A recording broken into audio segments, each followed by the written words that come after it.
And welcome Sunday night to DWIT 3D Live.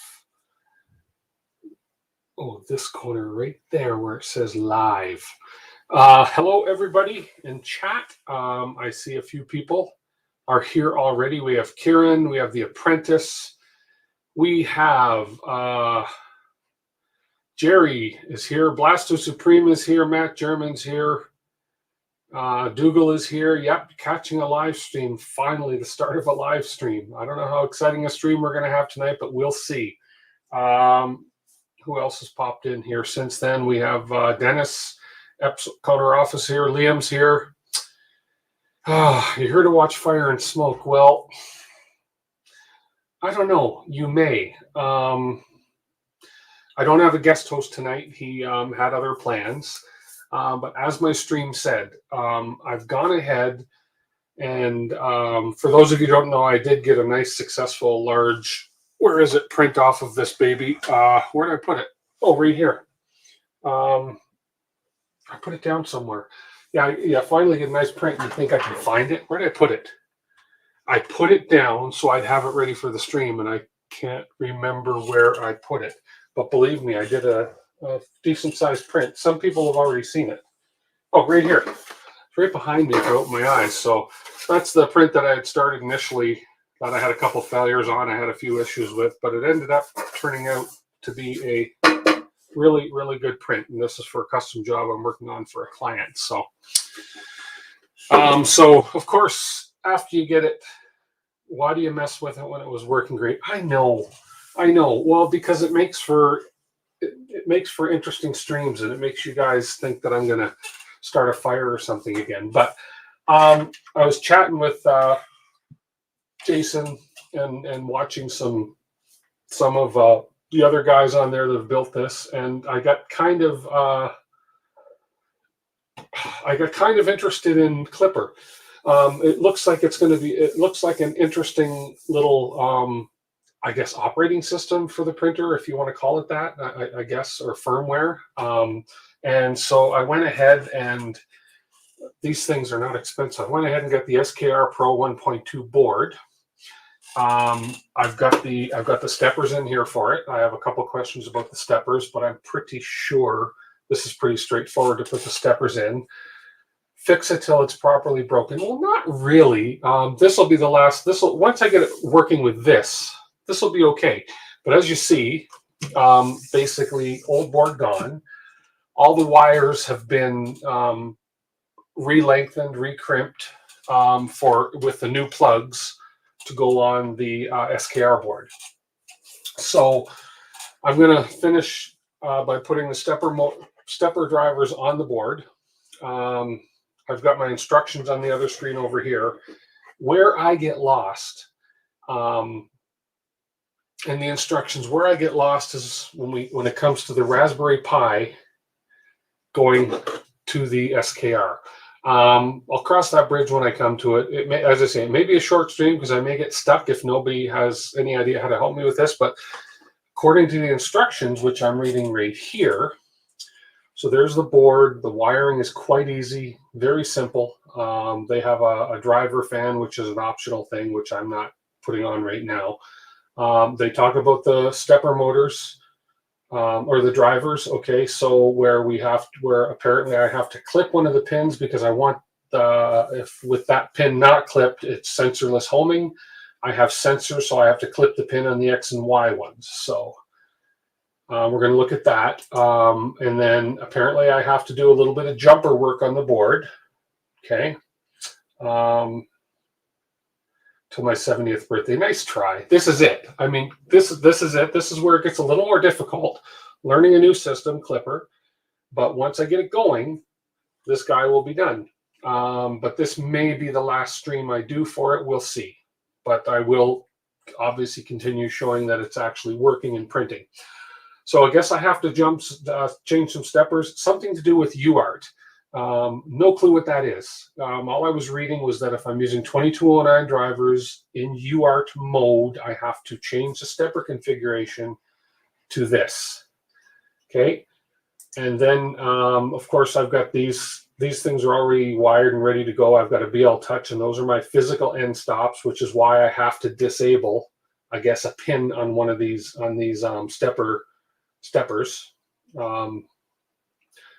stepper drivers. And then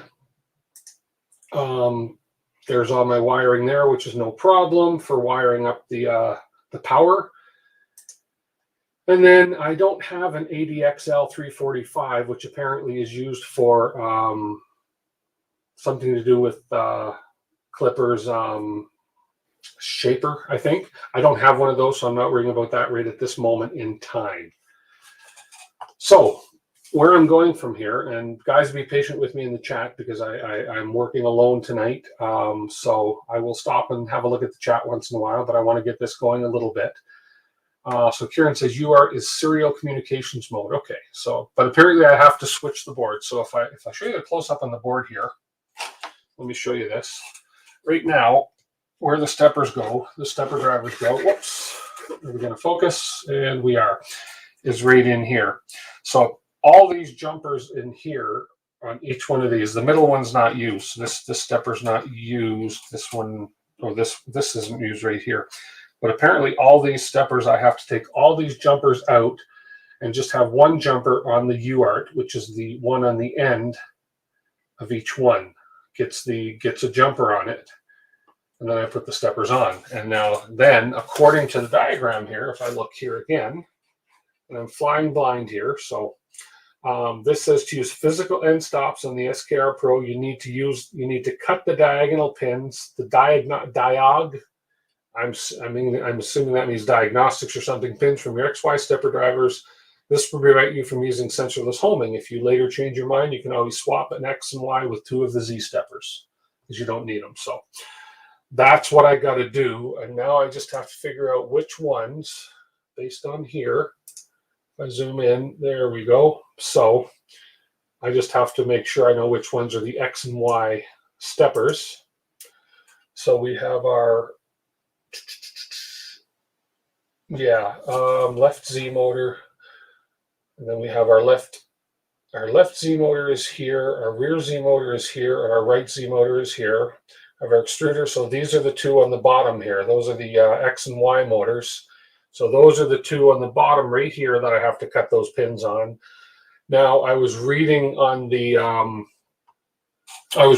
Big Tree Tech site that you don't have to cut those pins. That they suggest you actually just pull those pins out. How can I be flying blind? Oh, I am. I have end stops. I don't need sensorless. Exactly, Liam. So that's why I have to take on these. Let me get these heat sinks out of here.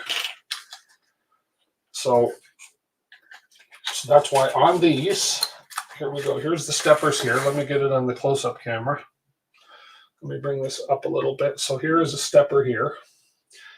So according to the diagram, let me go back to the diagram here real quick. We're going to be flashing back and forth. It's going to be a headache for some people, but whatever.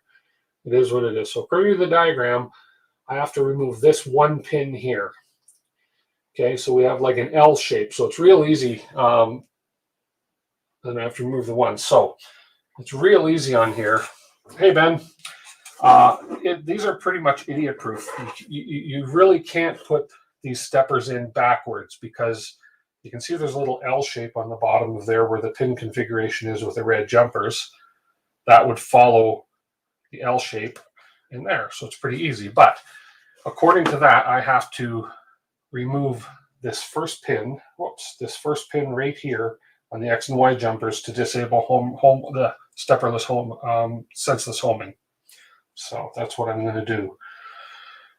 It just says to pull those right off. So I'm going to grab, let's just see how simple or easy this is. I do not want to ruin a stepper.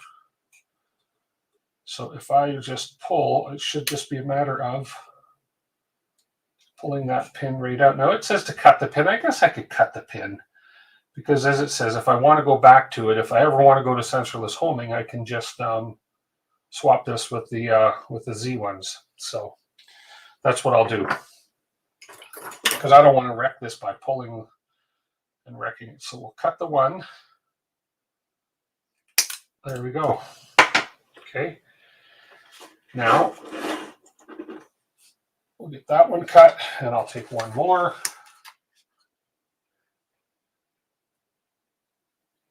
Yeah, that's why I'm going to cut them instead of trying to pull it out like that. And then we'll just cut this one here. This one right here.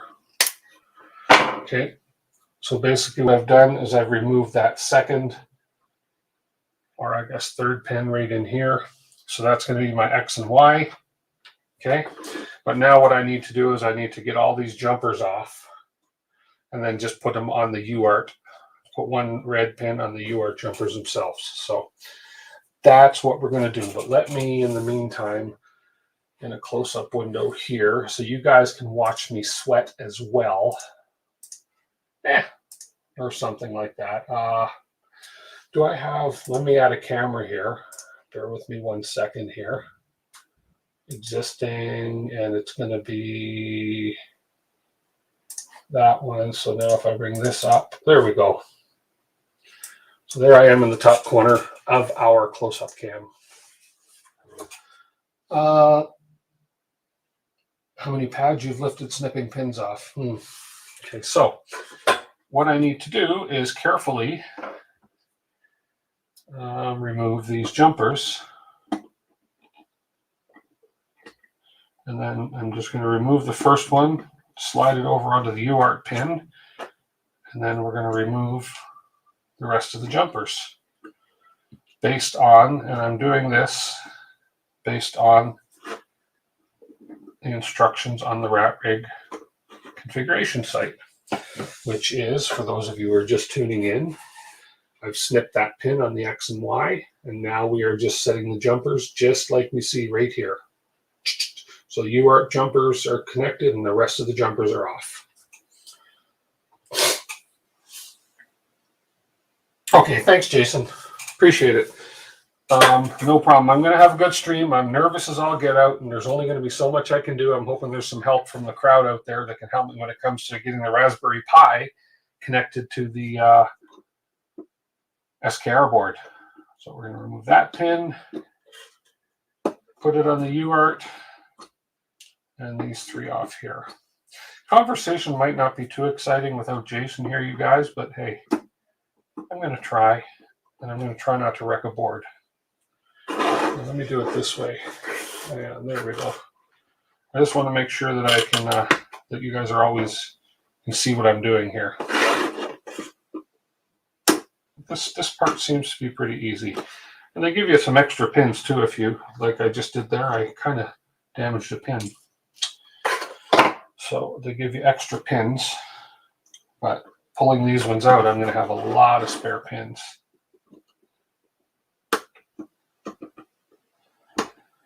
These are kind of the finest needle nose that I have. And pull this one out. There we go. Let's move this one over. Like that. And I'm not ignoring chat. I'm going to check on it every so often. If you guys have a specific question you want me to stop and answer, if you see something I'm doing wrong, tag me in the chat. And that way, there's another broken pin. My bad. I'm trying not to squeeze too hard on these. Tag me in the chat if you have a specific question or you see I'm doing something wrong and you want to stop me. And that way, when I peek up to chat, I'll see it. You're about as useless as Astro Printer. That's okay. Just like pulling teeth. That's okay. I'll figure it out. The thing with me is I'm not afraid to try new stuff. I will figure it out. And worst case scenario, I'll touch base with Jason. He's done this. He's put this board on his. Or I'll reach out to the community. There's always help out there. I have no problem with anything other than it's just the Raspberry Pi part that I'm kind of confused about. I've downloaded the files that RatRig has suggested for the it's the Klipper software, the Klipper OS, whatever they call it. This one's going to be a little tougher, this end one, so I think I'm going to have to grab my tweezers here for this one. And there we go. Okay, so we have all the UART things bridged, connected, pinned, whatever you want to call it. So now you've got that board and the feature creep and running Klipper on it. Cool. Well, you may be able to answer some questions for me, Shane, if you're on the stream. Okay, so according to the diagram here, if I have the power supply towards the bottom like this, so that being the bottom, this is X and this is Y. Hey, it's even labeled right on the board, X and Y. There we go. So those two that I cut, so we took that, again, we took that pin out. There's a third pin we took out, so that's going to be X and Y. So that can go in here.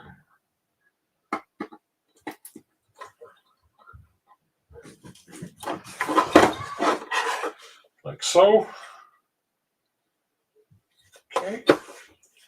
X, and this one's cut out as well. And this is Y. And you cannot, it's impossible to get this backwards. It won't fit in that way because of the pins, the way they're laid out. I like that because I have burned out steppers before by putting them in backwards.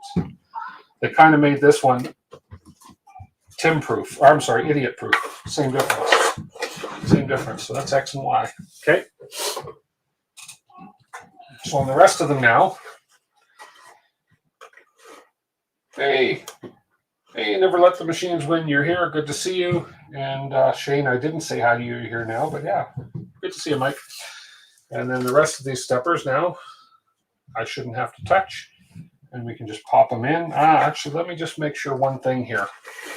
I'm just going to double check the final jumper configuration. Again, I'm going to look down at this screen right here.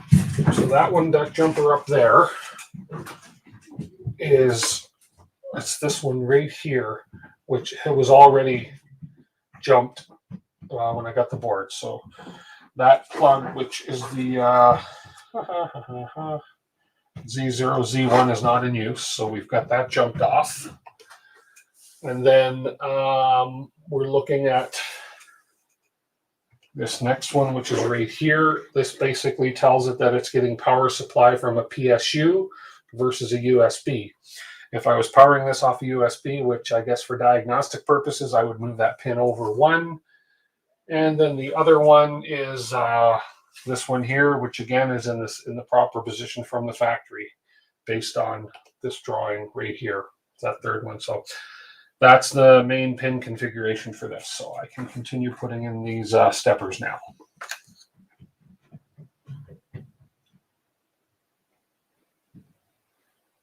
Two notches on that type of RAM. It's hard to put RAM in backwards because it's notched so well, you know, now. So we'll put these in. Now I'm going to assume these, and I shouldn't be assuming it, but I'm going to, that because these are all big tree steppers and these steppers are made for this board, I'm going to assume they're tuned to the proper voltage. I should not have to do that. I don't want to have to do that, but I can do that at a later date. But I know we got the potentiometer right here that if I want to check the voltage, that's the least of my worries right now for getting this up and running.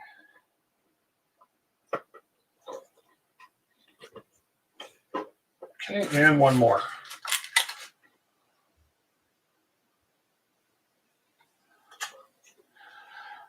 $250 US per plug. Oh, wow. That's an expensive mistake. Okay, there we have 6 steppers in place. We have 6 heat sinks to go on these 6 steppers. Never assume VREF is correct. I suppose not, but I've got to power the board on to check that. So I'll probably check that after the board's on and in place. So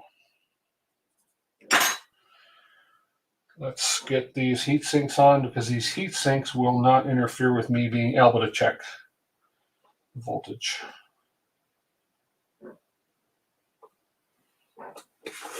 one heat sink. These are nice blue. They remind me of the Jessie Blue PLA filament, the color of these heat sinks. And we have a barking dog, of course.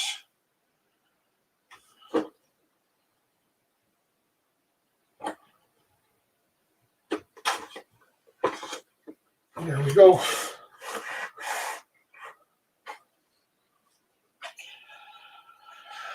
Let's see, 33 people watching me. Wow. I appreciate everybody who is on here watching me. Nothing too exciting tonight, just we'll get this board up. I've got all the wires done. I've actually drilled the proper holes to fit this board on already. And then I will attempt to, then we'll go on and see if, between us all, if I can figure out the Raspberry Pi portion of this and how to get that to communicate. And I'll show you the instructions I've been reading, but it says I have to, hook it up to a monitor, to a mouse, to a keyboard, blah, blah, blah, blah. And that's a lot. I don't have a spare keyboard and mouse that are wired to use to hook up to it. So now maybe I don't have to do that. Maybe my Pi, maybe I just have to flash the software to the Pi. I don't know, but that's what we'll find out. And I think the beauty of it is that really, is there a wrong way? Because you can always redo it if it's just flashing software or firmware. And one more heat sink. Are the holes level? You'll have to see when I put it on. I'm never going to hear the end of the that little mini power supply, am I? So, okay, and there we go. 6 heat sinks in place. So this board is ready to mount. It's ready to go. According to the diagram. It's a beautiful looking board. I mean, my God, that's a sexy board. Anyways. There we go. Are the holes level? Yeah, actually, you might be proud. Actually, I have holes galore. And of course, none of the holes for the old board that were on there fit this new board. So what is the advantage of this BTT board over the DWIT? I want to run, I'm really wanting to try Klipper, and I need to have this, the SKR Pro V12. I'm sure there's others, but I needed this board to be able to run Klipper. I couldn't run it on the DWIT. I'm good, Matt, thanks. Hey. You were all OCD? Okay. Well, let's get the board on. I drilled the holes earlier today. As I said, I pre-wired everything and drilled the holes because that's the boringest part to watch, really. And it's just, of course, the plugs on this board were different type of plugs than on the DWIT. So let me put the screws in the holes. We'll get this board set up on here.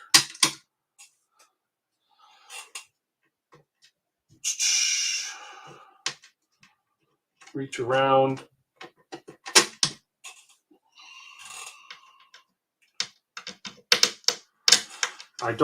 See the ribbon cable that connected the Raspberry Pi to the DWIT board, there is no ribbon cable doomer thingy on this to plug it into. So I'm wondering if I connect this via USB to the Raspberry Pi. I don't know. That's what I have to find out. I would assume I have to connect the Raspberry Pi to this board somehow. So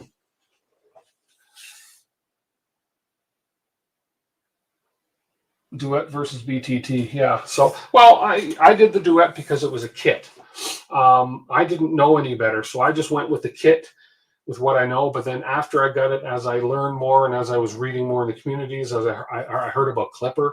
Klipper seems to be pretty cool. It seems to be, once it's up and running, it seems to be the way to go. It's got the smoothing feature, whatever you want to call it. It's got a few advantages, I think. So, I mean, for $69 for the board, well, with the board and the steppers, it was $109. That's not an expensive update to this, other than the time I'm putting in.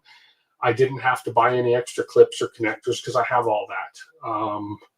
I don't think I have to buy anything else other than the board and my time and some time. So USB would be what you would do here. You would think, yeah. Well, we'll get to that point. Let me put these little spacers in here so the board doesn't touch and short out on the frame. Here we go. Now I used the paper template. Let's see if actually, you know what I've learned. So those screws don't pop out on the back. When I go to put the board on, we're going to put some tape on the back side, at least on the bottom two, so they don't pop out when I go to line the board up. Aha, see, I'm learning. I listen and learn on every stream when you guys give suggestions. I listen and learn. Okay. 1, 2, 3.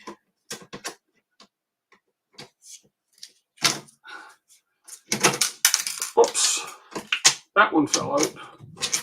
Okay. And of course, yeah, okay. Of course, the spacer fell on the floor.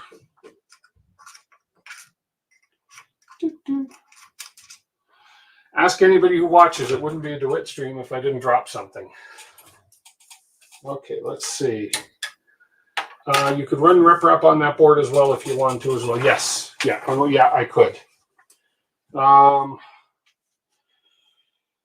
Okay, when a little white spacer bounces on the floor, flashlight helps to look for things. Which direction does it bounce? Let's see. Oh man, you know. Oh, okay. Well,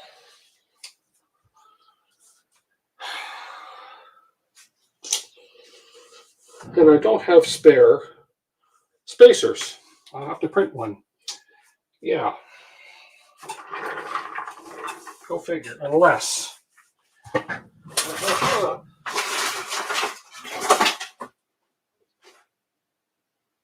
No, it didn't.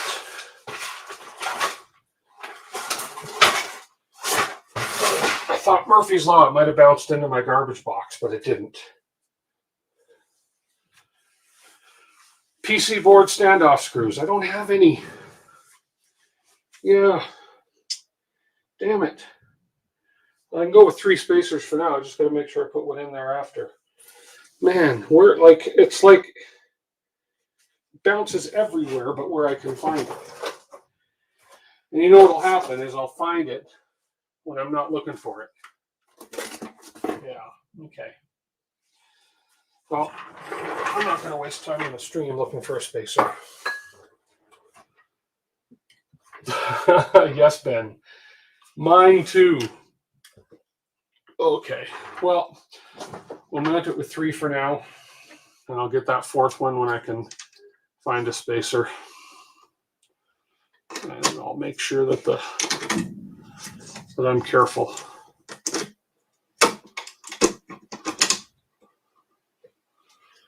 Here, let me get a nut going on this one.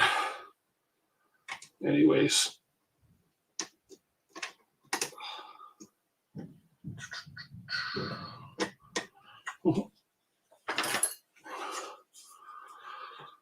Okay.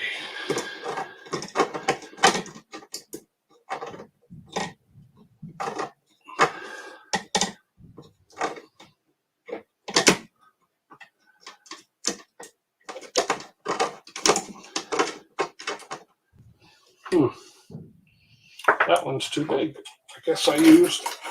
Which one did I use? This one.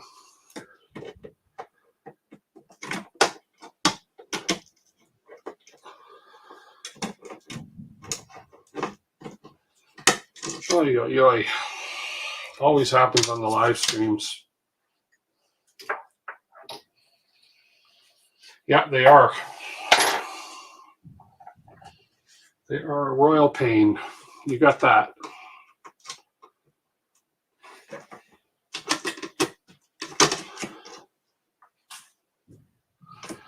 Just need to get one started and I'm laughing.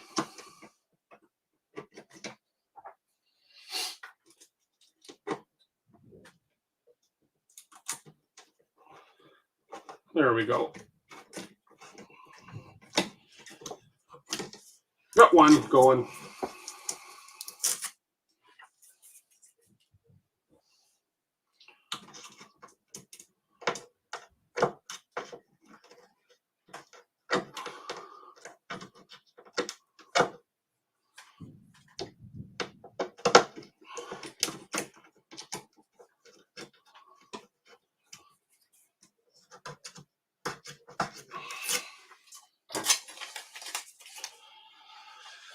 2.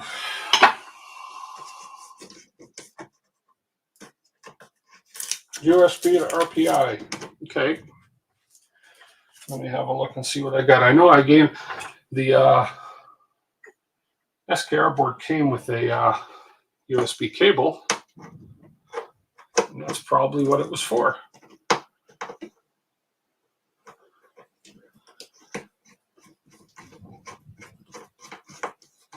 Okay, we got 3 nuts, 3 bolts in until I can find that spacer. I'm not worried about this one hitting the frame. I'll just be careful when I plug stuff in, because that is a little weak point right there. But yeah, we got 3 in. I will, matter of fact, no, I'm not gonna chance that. Actually, I wonder if I should just, no, I'm not gonna put anything in it till I find the proper spacer, or else print myself some spacers for it. Man, that annoys me. Where did that fall to? I have to look one more spot. One more spot. Oh, I'm down on all 4s. Okay, don't take that the wrong way.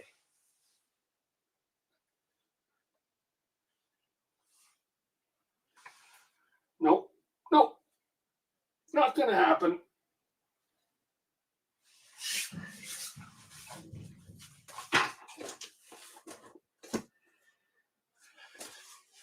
Nope. Sometimes I find if you get down on the floor, belly down, and you look floor level, you'll be able to see it a lot easier with a flashlight. Playing with my nuts again. Okay. I did see if I can get a look at this guy here. There we go. I did actually got smart this time. I labeled all my cables. So I'm going to go back up to this drawing here, right here, so I know where everything goes. So we have right rear, right Z motor, rear Z motor, left Z motor, first 3, and then extruder. Okay, where's my right Z motor? Left motor, right motor, and my Z motors are coming in from the bottom. Right Z motor goes up here.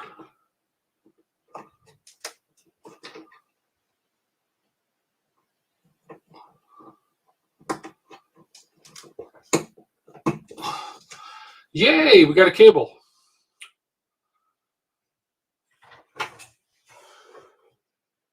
Rear Z motor is next. Rear Z motor.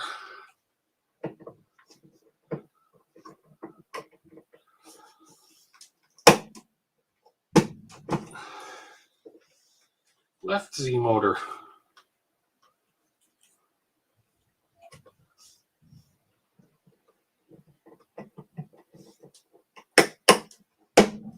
There we go.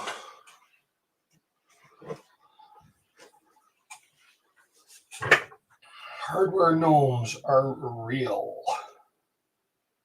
Something on the back side. Oh, a spacer? Did I? Oh my God, how embarrassing. You guys are awesome. There it is. There it is. Okay. Thank you, everybody who's observant there. Wow, good catch. Okay, well, let's see if I can get this spacer. Now you watch, I'll drop it trying to put it in. There, oh, here we go. Good catch, you guys. I swear I saw it go on the floor.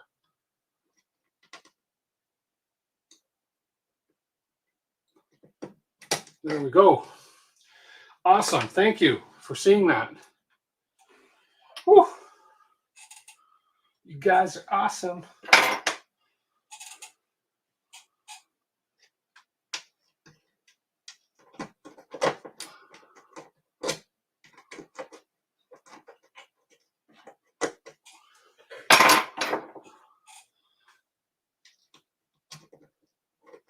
come on. Where did I put? Oh, right here. Right here. Good catch. There we go. I got to read chat more often. Perfect. Thank you, guys. I'm glad you guys are more observant than I am. Okay, moving on. Extruder motor is the next one below the jumpers. And there we have my extruder motor. I figured that'd be a little short. Okay. I'm just going to take that off from up here. I'll worry about managing that one in a little bit. Just put these two back up here. That one I'm going to bring down under those. And I'm going to tie these two back up here. I tell you, zip ties become your best friend when you're doing this. Okay, extruder motor.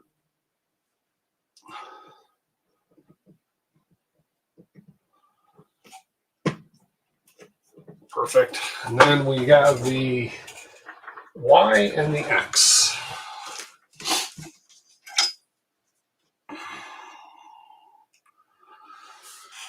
Y and the X, left and the right. Oh no, hang on.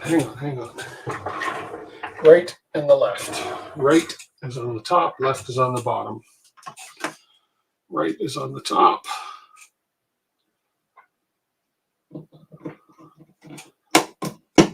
And left is on the bottom. Man, this is like a wire nightmare here, but it is what it is. I'll sort it out at a later date.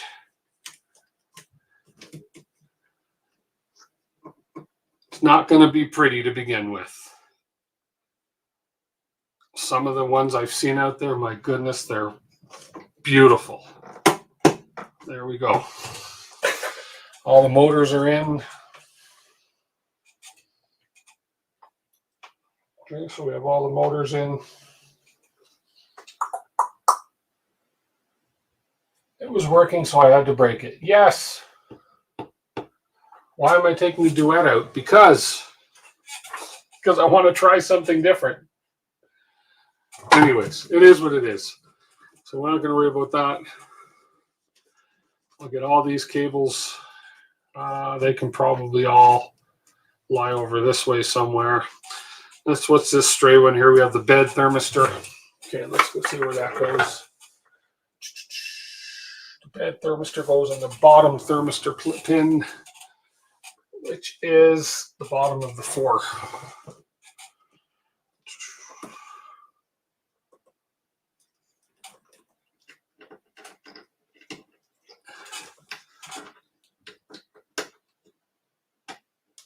Right there. Oh, I didn't leave much room for that one, did I? That's okay.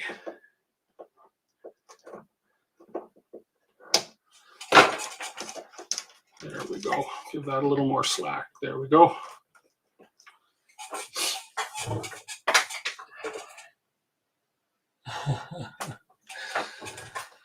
Okay, so we have those in. I'm going to make sure I leave room to wire up the main here. Okay, I still got room in there to get my fingers in there for those. There we go. Okay. Next, let's see what this bundle, we have this bundle I tied, just temporarily tied this bundle up here out of the way with a zip tie so it wasn't hanging in everywhere. Okay, so in this bundle we have the Y end stop. I'm just going to look at this diagram up here.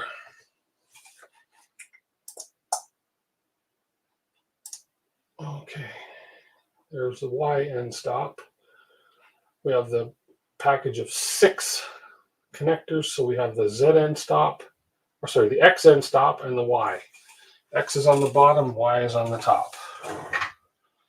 Okay, Here we go. X bottom, Y on top. So this goes in here. I know my hands are in the way.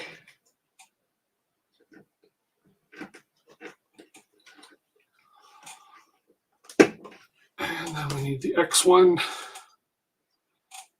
which should be this one. X end stop. Let's just make sure I got that right. Oh, I got them backwards. X is on the bottom. Yeah, I know. That's all right. Oops.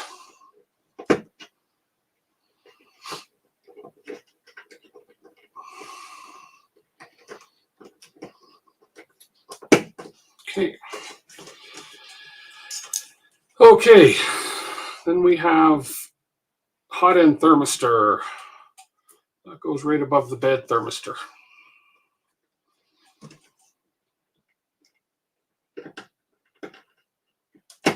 Right there. That's awful bright. I'm sorry about that. That's just my lights. I can't dim them.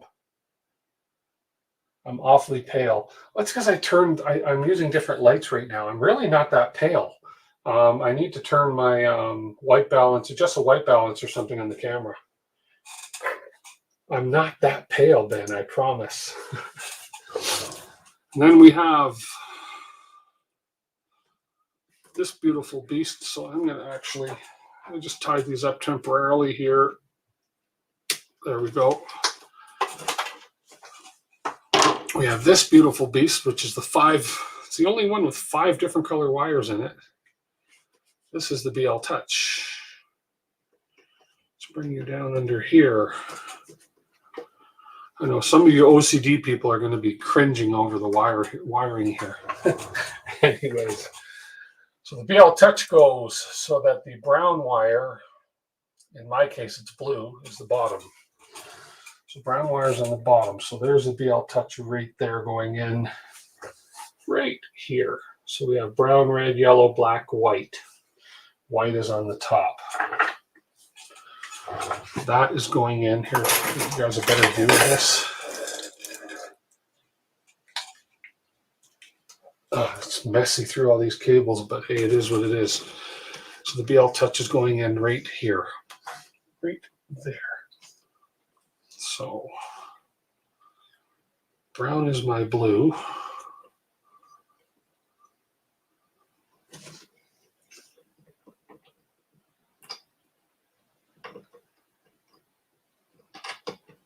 And I left the Molinex plug on that one because it just happened to work perfectly for it. So there's the BL Touch in there. Good. Okay, next. Don't forget to tangle before connecting. I know it looks worse than it is just because there's so many wires going to the board. But once I tie them up, and you know, it won't look so bad. And the rest of them are the fans are using oh man, I'm just having brain farts today. That's okay, just ignore me. Fans are using those other kind of connectors.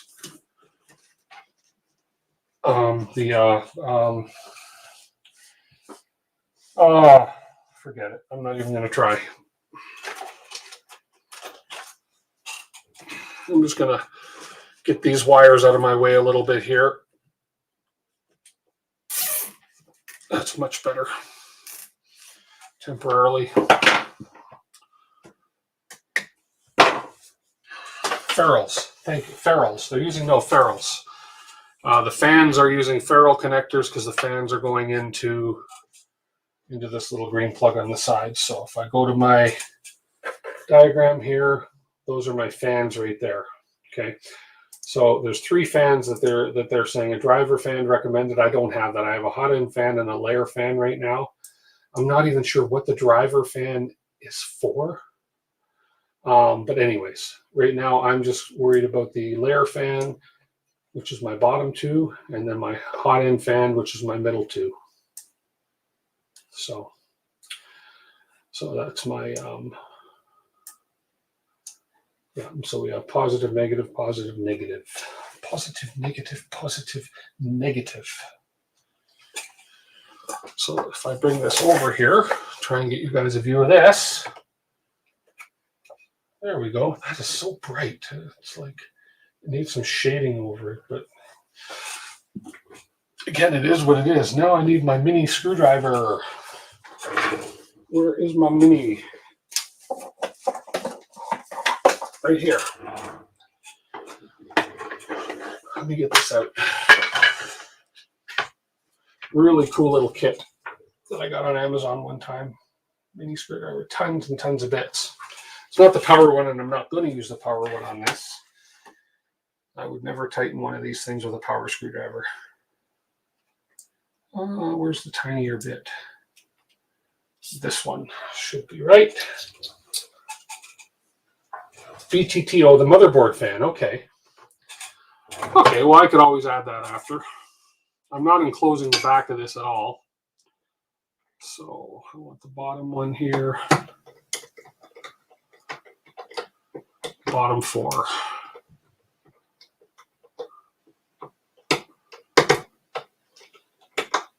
Yeah, sorry guys. Forget my camera work tonight, eh? It's just me.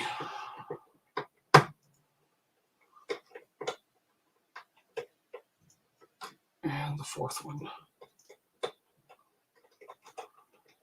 Some of them were loose already.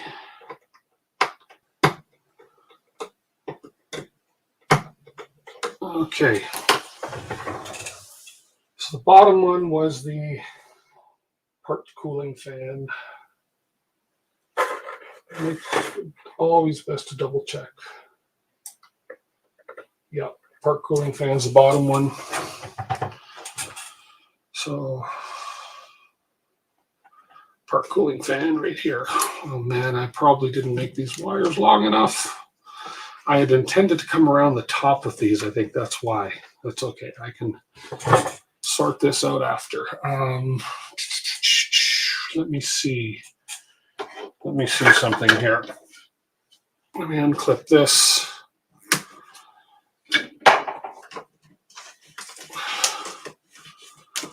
Let me bring this up out of the way. Let me bring these guys up out of the way.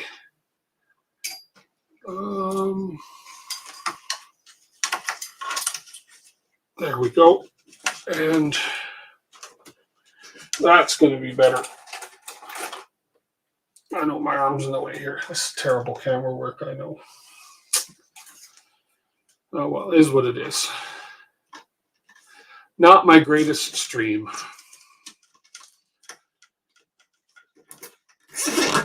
Let's just get that up out of the way for now. There we go.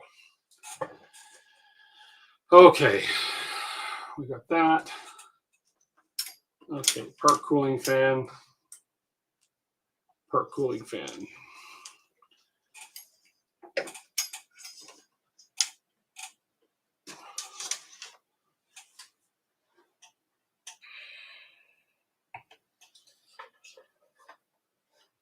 Okay. There's not a bad angle. The color's not the best, but hey, it is what it is. So we'll get these two in here.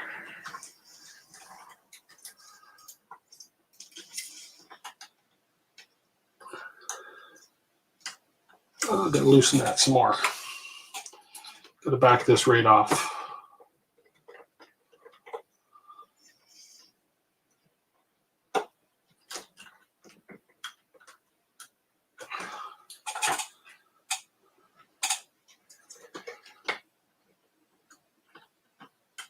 That does not want to go in there too easily.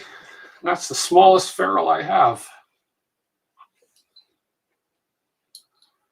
Did that even open up?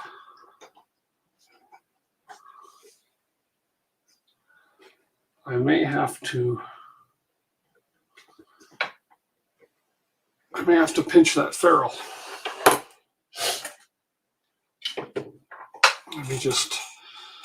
Let me shorten these a little bit.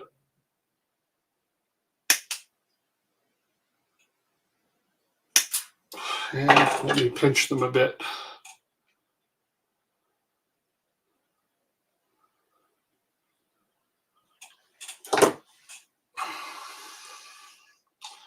And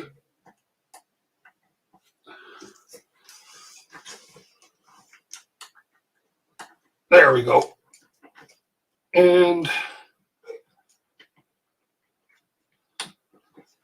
there we go. So they're in there much better. I just had to shorten them a bit, and then I had to actually pinch the ferrules a little bit flatter because they're very, very tiny holes for them in there. So if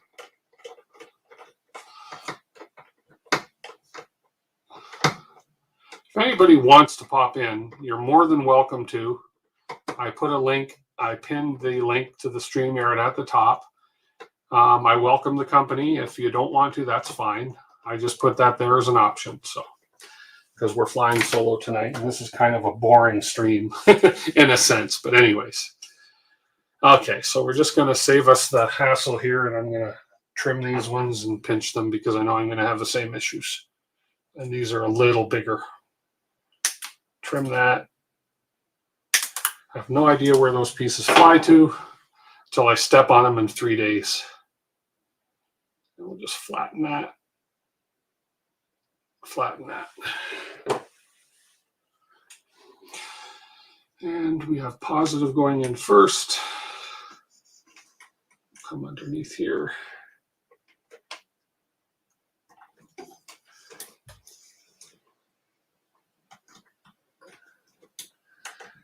Man, with my big hands, it's really tough to get in here.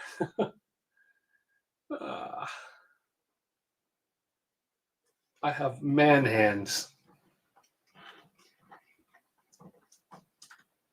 Oh, bad. I have to try from this angle here.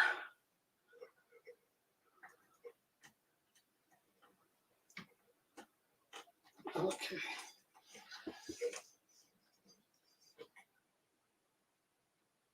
Flat side.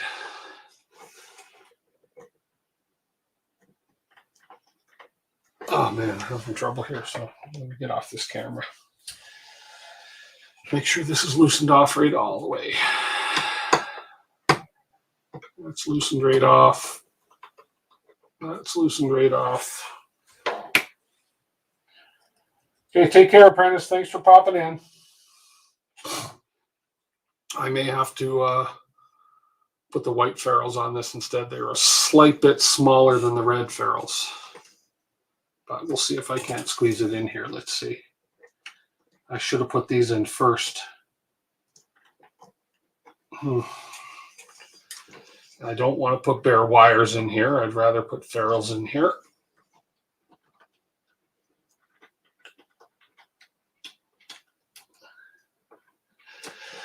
Don't want to go in. Okay, so I'm going to quickly switch the ferrules out.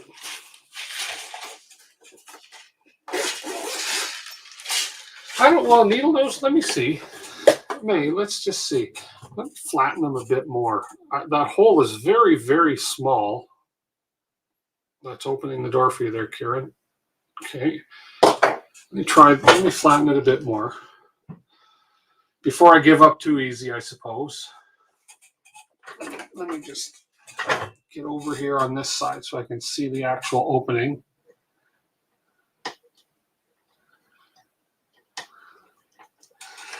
Now that's just a very, very small gap to get into here. No, I'm gonna, it'll shorten them a bit, but it's all right.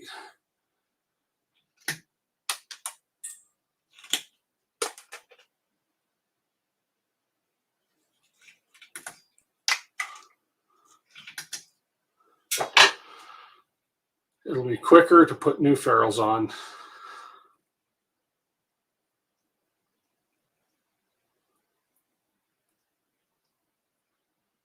There we go.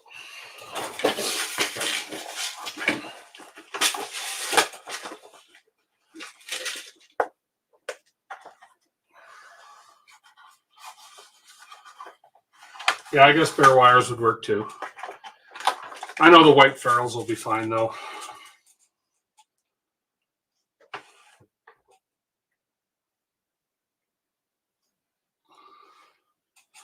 I should have just put the white ones on all of them to begin with.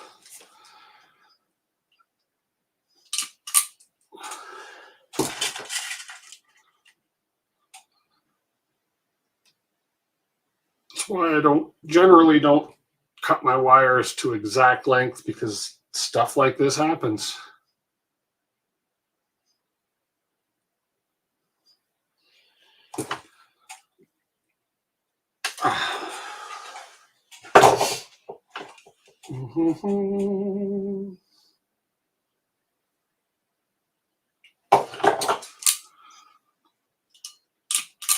There we go. Off to the side. There we go. Okay, we'll snip these down a bit. Pinch them.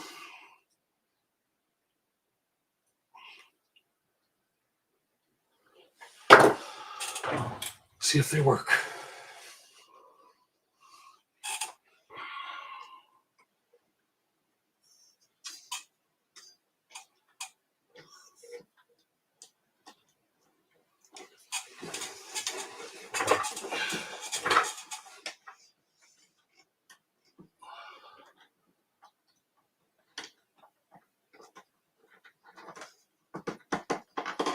Yay!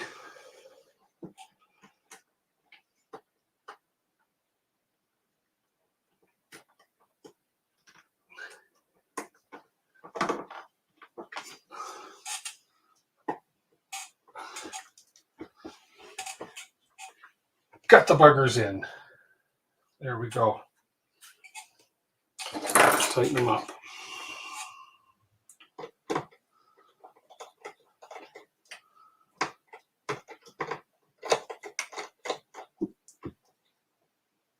There we go. Check them. Okay, good. Whew. Man, that's a lot of work for 2 friggin' little plugs. Yeah, watch the polarity.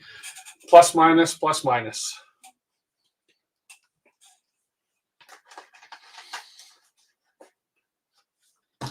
Previously on the other board, we found out that the part cooling fan was wired up wrong on the other end. So we had to switch that. It was wired up wrong from the factory, so I had to switch the polarity of those on the other end. So, okay, now we have this one, which is the heater cartridge, which goes. So this here we are working on right here now. So that's the bottom of those ones for the heater, and polarity doesn't matter on this one. So we're going to heat that one, and then we got to work on some of the mains voltage here. So right now we're going to do this plug here, and hopefully these ferrules I put on here, these are much bigger gaps. So they do have a plus and a minus on here, but according to the diagram, polarity doesn't matter on this, just like it doesn't matter on the thermistors. But I'm going to follow polarity here anyways, just because I can. Not that it'll make a difference. Hopefully these ferrules are not too big. They look like they might be too big. No, hang on. Oh, these are fitting. Good. But they're a tad too long. So I'm just going to cut these off at the tip.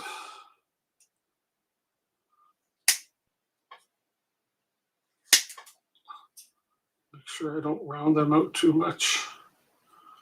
There we go. I find some of the ferrules are a little bit long for some of these. There we go. Much better.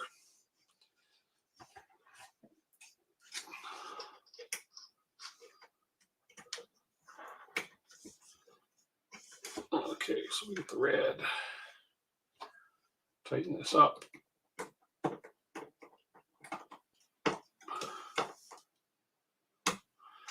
And let's get the black in. There we go. And tighten that up.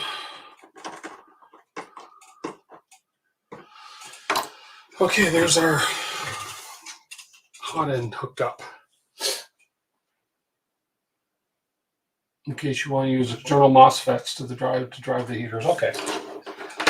No, the bed is being run by the SSR, so which is what we're going to do next. So we're down here now to the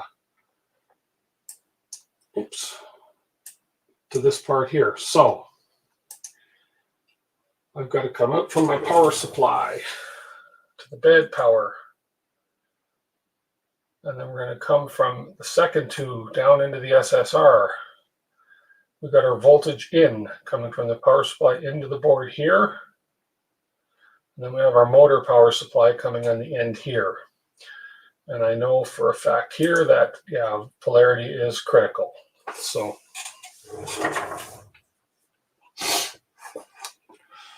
I'm wondering if I zoom in, because this is a better camera up here. Let's just see something here. If I were to zoom in here, whoops, not on me. Let me give you guys there a little better view. I'll be off camera, but that's okay. Like, I'm right here. So that gives you a little closer up view of the board and everything here. So, okay, so I'm going to utilize some of the existing hookups I have here. So there's my line going to my power, to my plug. Okay, so the first one, voltage in. So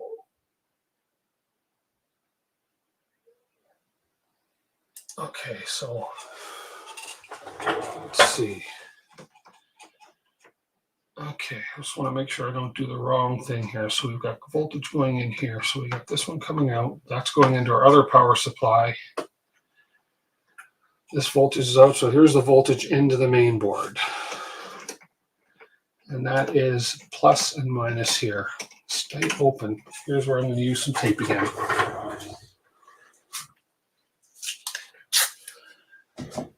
"34 people watching me electrocute myself." Here we go. Let me just do that. Put a piece of tape there. Just hold that open. Ah, sure. Come on, stay open. There we go. Okay. A little bigger bit on this. Probably this one.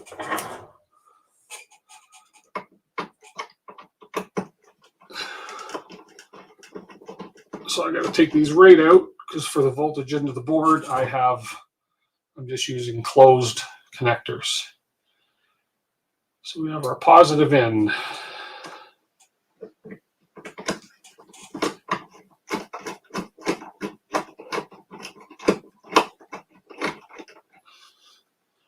If I can get it in.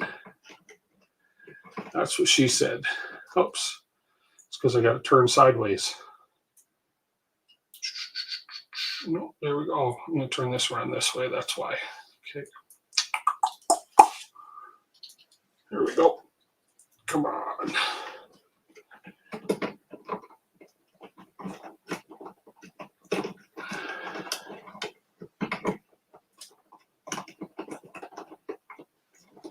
Why are you not going in there?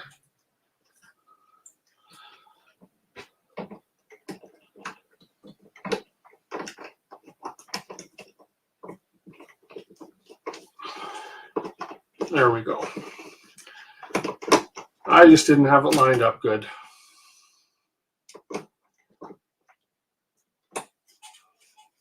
And we have negative going in. Look for the wet spot, yeah.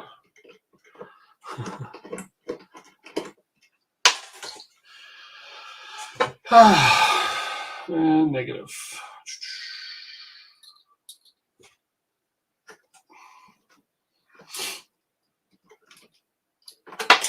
Come on.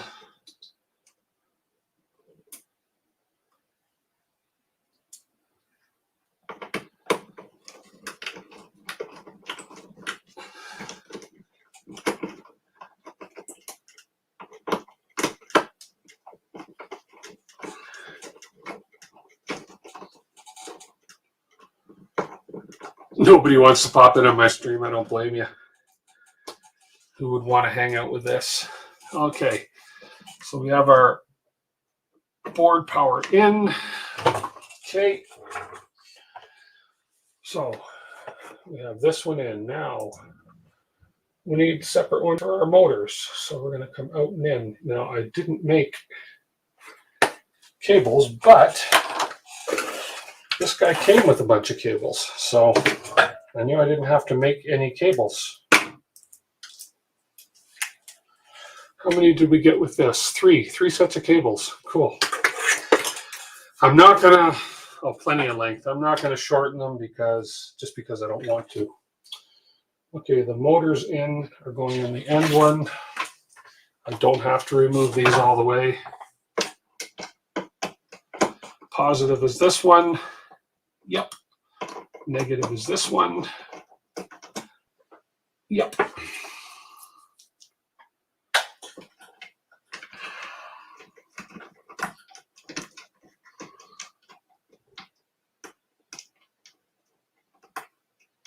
Get in the right spot. Come on. Come on. You can do it. I want to do both at once. There we go.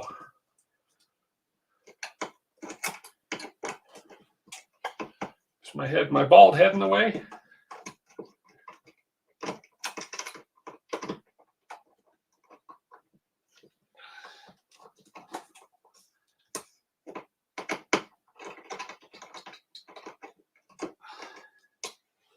Okay.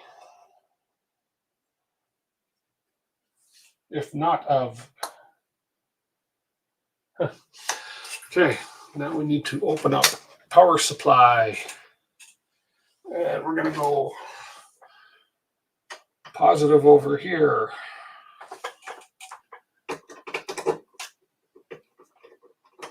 Negative over here.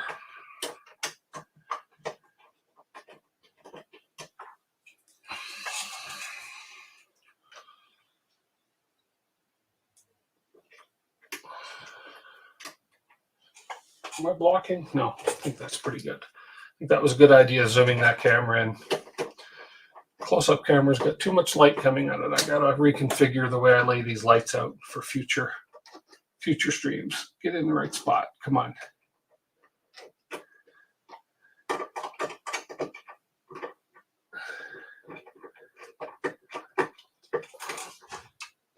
we go. There we go. Okay, there's the motors. Now we have, may as well do that since it's hanging here. Let's do the SSR. Goes in the third set, and it goes negative, positive.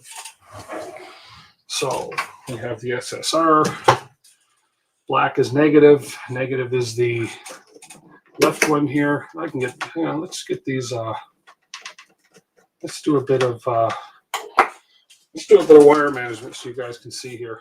I'll pretty these wires up at a later date. Right now, it's just all about getting this wired up, working. Once it's working, I can work on straightening these out. There we go. There, that puts them a little bit out of the way for you. Let's tuck this guy up in here. It's a little more wide open here now. I hate these straggler zip things. Woohoo! Okay, where was I at? Oh, SSR, right here. I'm going to bring him in underneath. There we go. So we have negative for the SSR going here, and positive for the SSR going here.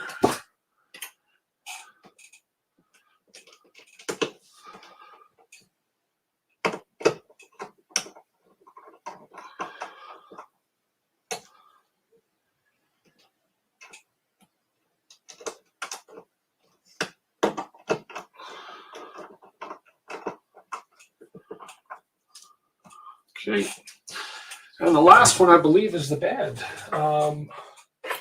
Bed power, although, see, this is sort of what confuses me. Let's see, yeah, bed power. Okay, so right here. So it shows we have bed power, and that's coming out as a 24 volt into there. Yeah, even though the bed is controlled by the SSR, I have the AC going into here, the 120 going into here. The other bad connector going into here. But I guess the bad power is what's going to control this to send the signal to the SSR to control the bed. Makes perfect sense to me. So we'll use another one of their wonderfully included cables. And on the bad power, it's positive and negative again. They just try to mess me up by making this one negative positive. But this one is positive negative. So we'll fill the slots.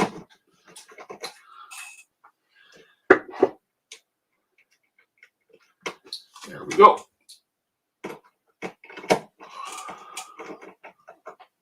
Handy little screwdriver, actually. I've never used, usually I'd pull out my larger one for these, but with the bigger bit on this one, it works perfect for this. So there we go. So we got all the plugs, all the wires in here we need.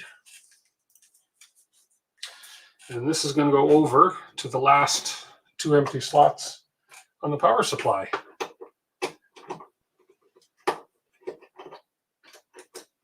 And you're probably looking and wondering, so that what I've done here is this is just feeding the high voltage, the main voltage, off of here into the SSR and into the smaller power supply that's powering the Raspberry Pi.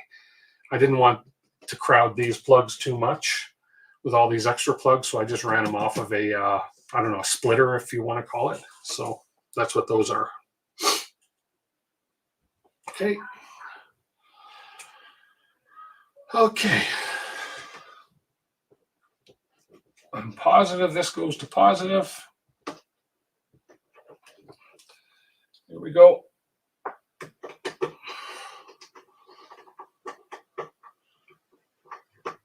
And I'm not negative about this going to negative because I'm positive this goes to negative. Keep up with that, will ya? Hey, everybody out there as well. A lot of you know this, but congratulations to the first layer. They had 23,000 subscribers today. 23, 24,000. I think 23, 24. They had another milestone today. So congratulations, Richard and Brian over there. That was great. Okay. We have the only loose wire you're going to see is this one. I'm not worried about this right now. This is the display. I've got the display is hooking up. I think it's one of these accessories I looked at before where the display is going to go. I'm not worrying about this right now. That's the last of my worries because it's for a display. I'll be using the PC or the PC screen anyways. And then this is the old Raspberry Pi connector, this is where I'm going to sort of freeze like a deer in the headlights at this point because I don't know how to power that. But what I'm going to do is zoom out here a bit. Oops, that's zooming in. We're going to zoom out a bit. There we go. What I'm going to do is power this on and make sure everything's working. I feel confident enough in my ability of what I just did. 29K? Maybe it was. I was wrong. Yeah, it's 110 bed. It's a mains powered bed. Yeah. A 110 powered bed. So we're going to grab a plug. You're going to be careful not to touch any of these exposed wires. I know you guys would love to see it. And okay, are we ready? Smoke or no smoke? I should put a survey out there. Why am I switching? I want to, Lightspeed, honestly, not that I'm jumping on a bandwagon, but I want to expose myself to Klipper. I've heard really good things about Klipper, and I need this board to run Klipper. So it was a very inexpensive switch. As I say, the board with the stepper drivers was 109 Canadian, which is what, about 20 bucks US. So I just decided to try it because I want to expose myself to Klipper because I love learning. I'm just learning, and perhaps somewhere down the road on my channel I can help somebody else who wants to learn Klipper. So I thought, well, if I want to help somebody, I have to sort of help myself. But I am deer in headlights right now. as far as what to do after I power this on. I've got to set up the, I could be arrested if I expose myself. Yeah, I know. I've got to set up the Raspberry Pi, and then I've got the Klipper software, OS, whatever you want to call it, that I've downloaded from RatRig. But apparently I got to set something up on the Raspberry Pi and flash the Pi and then flash this board with Klipper, and then I can get it on my screen. So, but I'm kind of lost at the Raspberry Pi step because I don't know how to hook the Raspberry Pi up to this new SKR board. The other board, it was with this cable. With this, there's nowhere on the SKR board to hook this cable, so I suspect it gets hooked up somehow with this USB cable that came with the SKR board. So I'm hoping that's the case. Although I don't see, yeah, I do see a USB input here. So, anyways, what we're gonna do for now, but that's why I'm changing Lightspeed. That's yeah. Yeah, the DWIT tool board's nice. And again, I can switch back. I mean, that's the beauty of it is if I do this, although I can still run RepRap on here apparently. So the beauty of it is I can always just go back and forth. If I totally hate Klipper, I can just go back. No problem at all. So so Dougal. So that's how I'm going to connect it. Okay, cool. USB to connect to the Pi. Yeah, that's my guess because that's why this came with the board. So, well, let's hook it up. What the heck? What the heck? Let's hook it up before I power it up. You watch. This will be 2 inches too short. Okay, so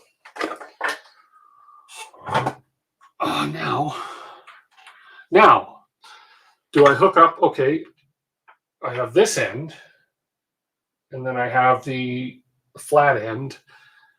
On here, let's see, on this board, it can only go the one way. Okay, it doesn't matter.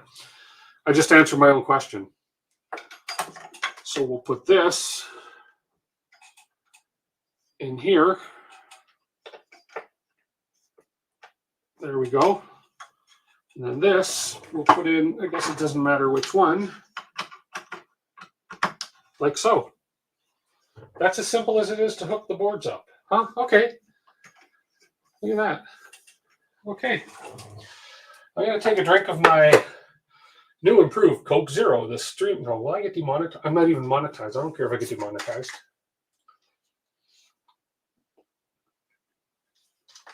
USB-A goes to the Pi. I think I just did that. Yeah, because the other end of the USB won't go. There's no plug in the Pi for it. Okay. No smoke. You guys all ready? 30 people witnessing this.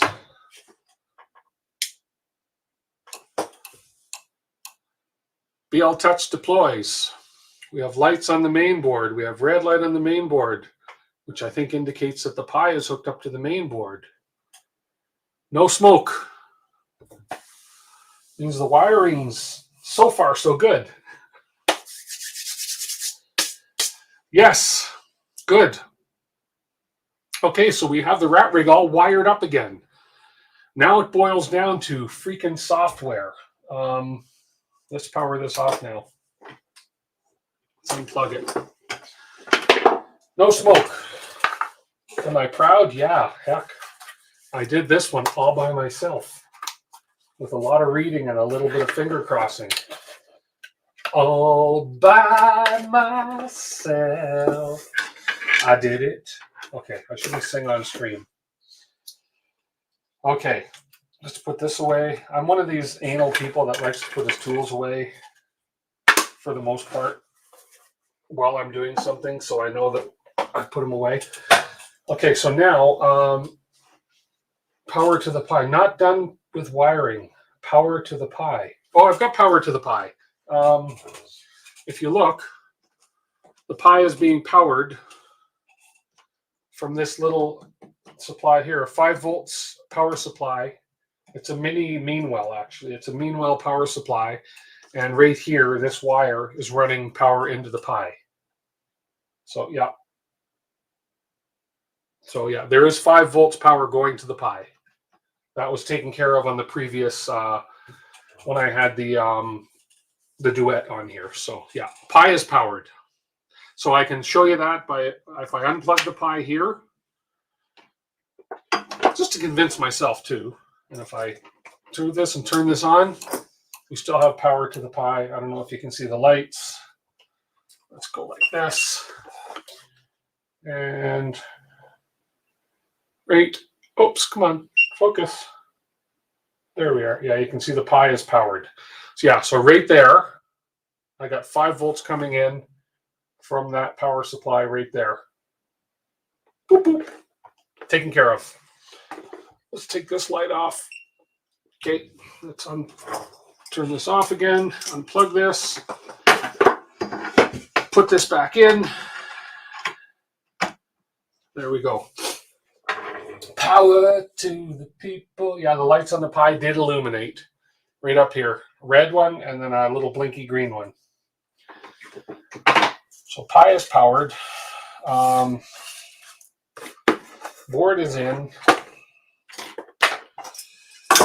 Now, here's where I'm, and maybe this is where I'm going to reach out. Anybody wants to drop it on stream, you're more than welcome. The link is there.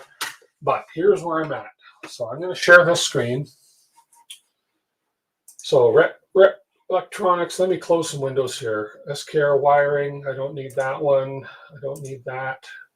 This one I'll leave open. I don't need that one right now. Don't need that one. Don't need that one. Look at all these repeated windows. Here we go. So I went to firmware here. Okay. I'm doing V-Core OS Klipper firmware. So I click on this, download V-Core OS. I've downloaded that. Okay. To run V-Core OS on your V-Core 3, you need an SKR Pro 1.2. Okay. I've done that. That's the board that we just put in. Okay.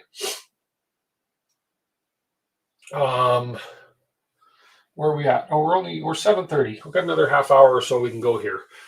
Hopefully I can get this part done at least, and then next week we'll do a print. But anyway, so now preparing the Raspberry Pi. Here is where I got lost. Okay, so download the newest release, includes a firmware bin of the V-Core zip files under the assets downloads. Okay, that was this. I've got that. Then follow the official Raspberry Pi guide to write that image to the SD card that goes into your Raspberry Pi 8 gigs or larger. Okay.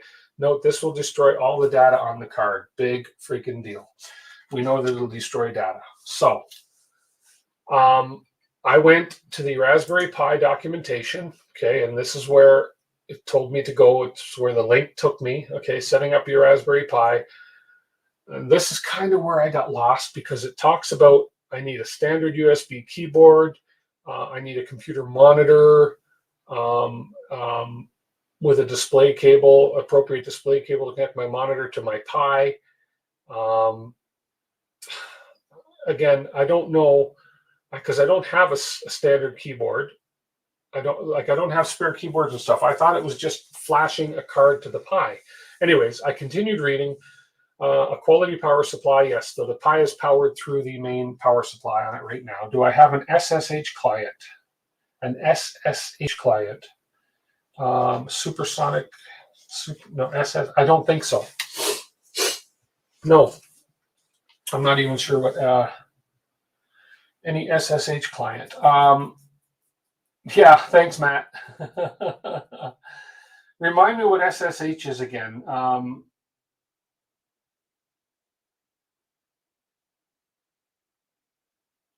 These things are all, I'm lost on all these terms. PuTTY or a MOBA X term. I did download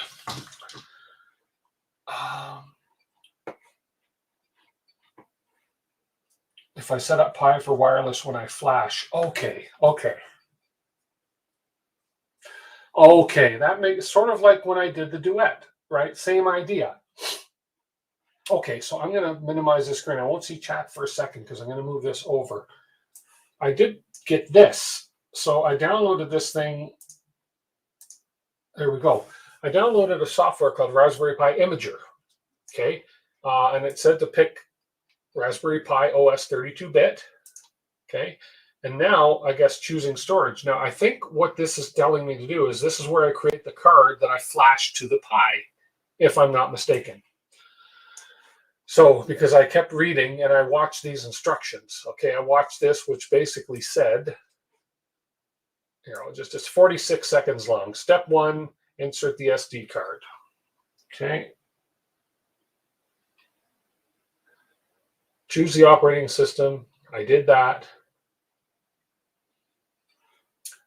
Pre-configure the OS, which I don't need to because that's an optional step. So choose the SD card. So I'll put the SD card in the reader, write and verify the card. So I need to choose the image I downloaded. Yes, okay. So let's go here. Let's do this. Let's minimize this. Let me go find that image I downloaded. Let me find that download.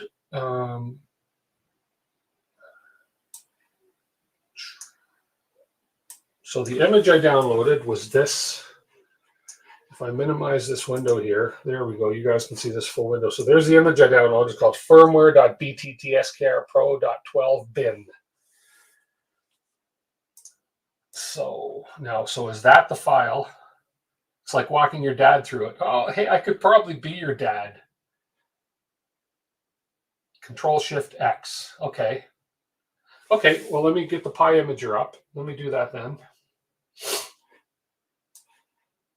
Okay, Pi imager is up. I'll go Control-Shift-X. Okay. For this session only. Okay. Enable SSH. Okay. Is that no? Okay, so this is where I need some walking through. Okay, listen to Kieran. Okay, Kieran says Control-Shift-X on Pi imager. Okay, so I need SSH, allow public authentication only, set password for Pi user. I don't want to set a password, but I guess I can. Okay. Configure Wi-Fi. Oh, there we go. So there's my Wi-Fi. Country is Canada. Come on, CA. Oh, okay. Thanks, Drake. And again, guys, thank you for bearing with me. This is where I kind of get lost.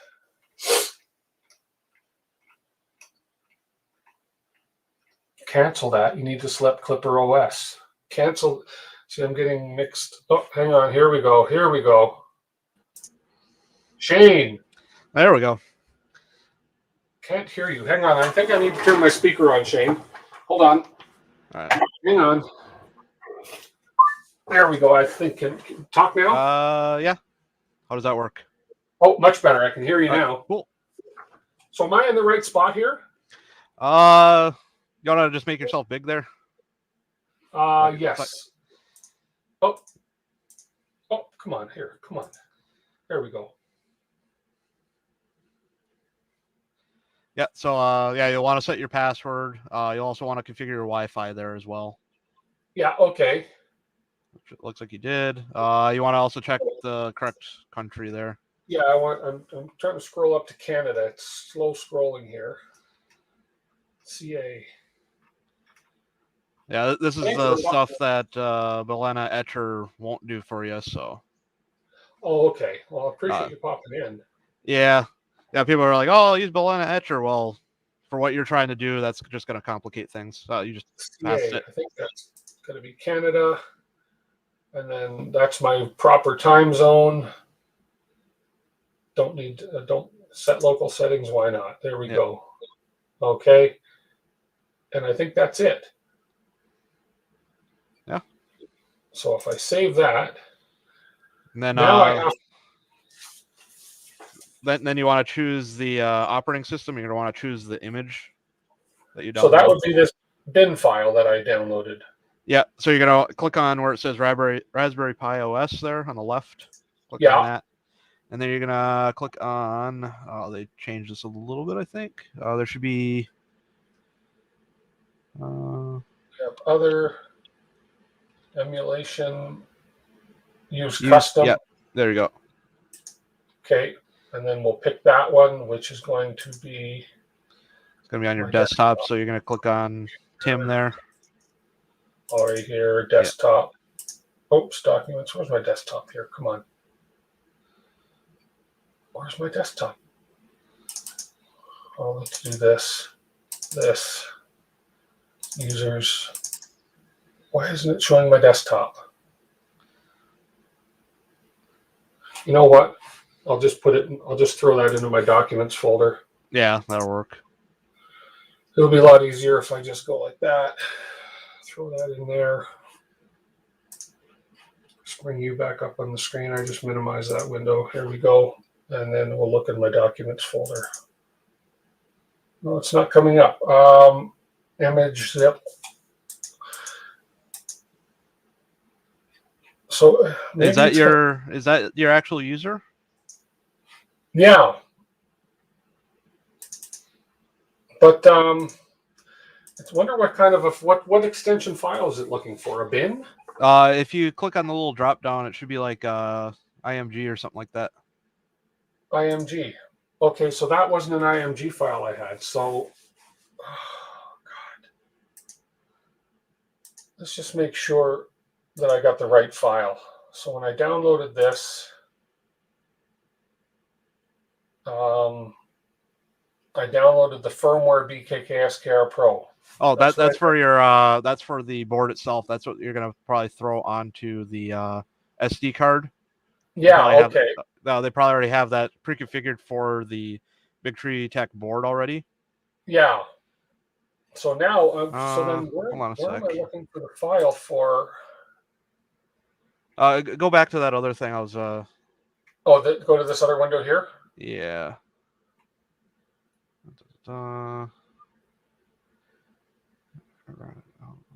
Multiple boards and printers. Number 4, somebody said. V-Core OS 1.0 RC Yeah. zip. Okay. See what's in here. Yeah, that looks like a bigger file, so that's probably it there. 1.16 gig. Yeah. Okay. Okay, so that's the V-Core operating system. The other one is just the firmware for the board. Yeah. Okay.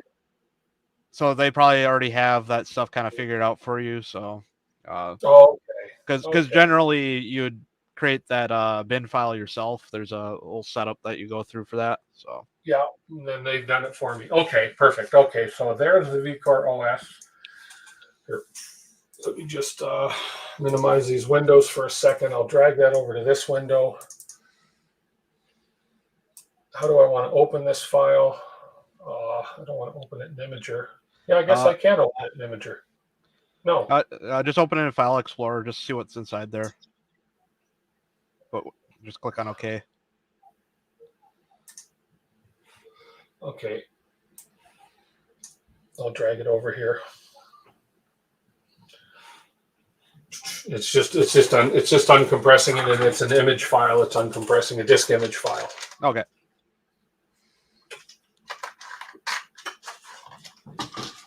Yeah, you probably could have just chose that in the thing there. I just wasn't sure. I just wanted to make sure that was actually an image file inside of there. Thing with me with this stuff is once I do it once, I'm okay. It's just that I've never done this kind of a setup before. So how did you set up the Raspberry Pi the last time, or is that something new? I walked through it with Jason. Walked me through it, but it didn't seem to. It seemed to set up a little different than this is. Where did that file go? V-Core right there. So there's the image file right there. Okay. Let me get this window up again. Okay, so that should be the file I select. So, heck, it's on my desktop again. I don't know why this thing can't access my desktop. Maybe I'm not logged in as an admin or something. Let me throw that in the documents folder and see if I can find it. Okay, now if I look in my documents, It's not showing. Maybe I wonder if I have to give it an extension IMG. No, it should already have the IMG extension. It kind of looks like you have that turned off on your computer for extensions. So.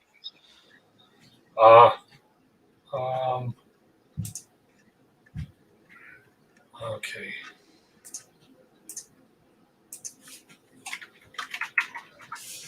Okay. See if that helps here. Let's see. It's not finding it. Damn. Is it the same directory as what's showing there? Yeah. V-Core OS 1.02 RC2, but it's not. Doesn't have an extension on it at all. So.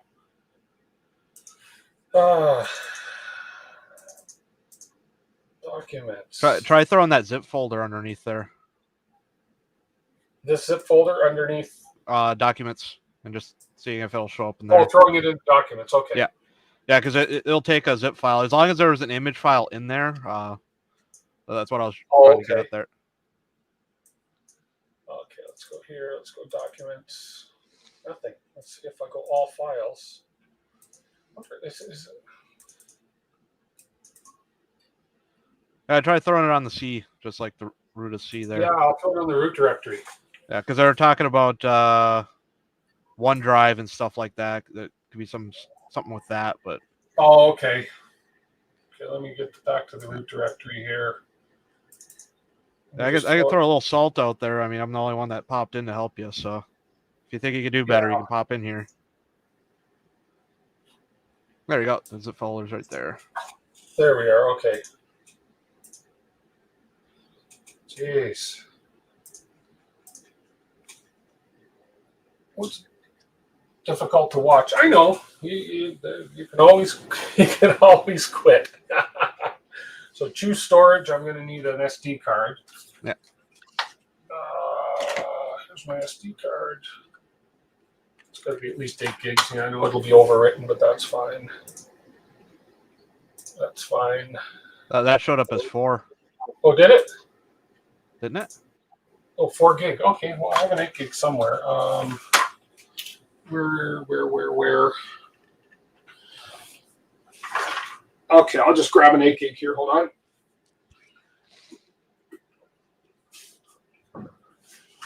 See if this is 8. If not, I know exactly where I have an 8 gig. I have so many SD cards.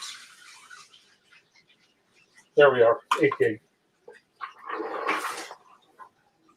Okay, and right.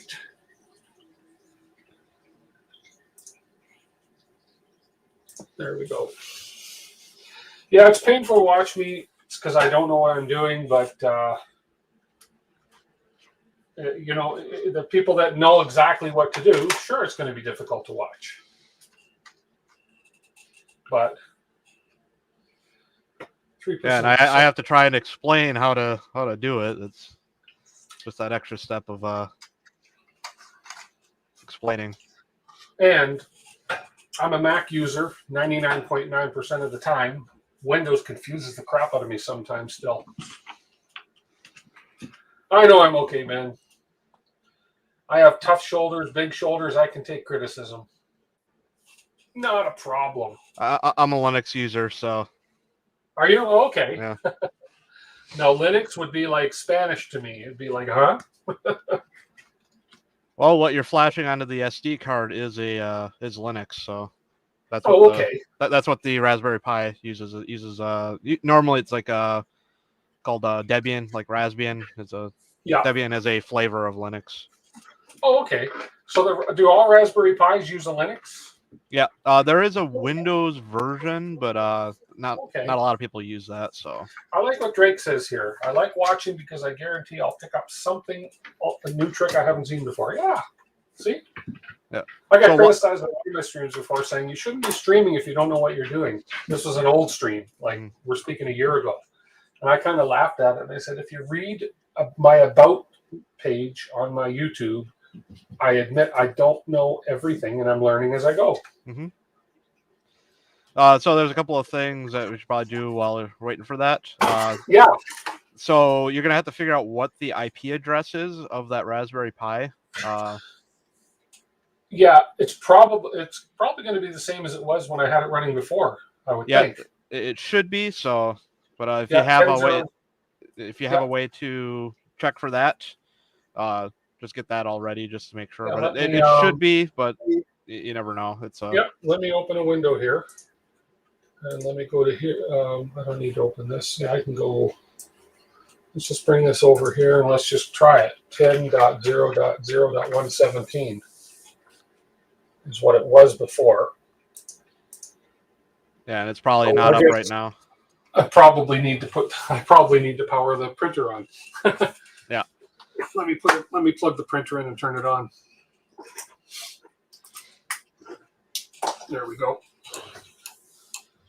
Let it power up and then we'll try again.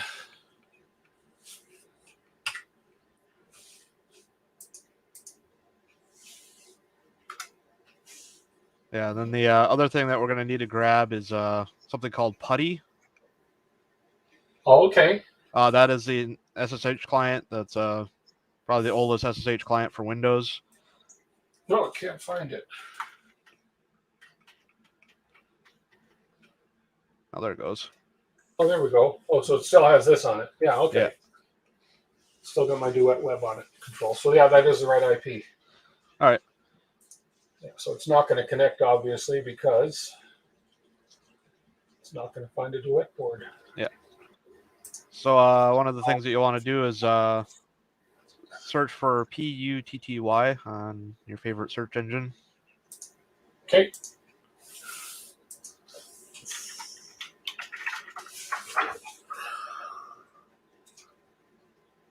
This one here? Yeah. 64-bit. Mm-hmm. That one would work.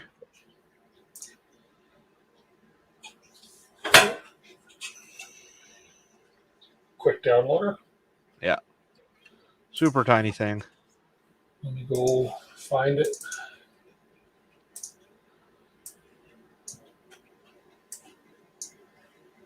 I'll just put it over on this window so everybody can watch me struggle. Welcome to Putty. Next. Why not?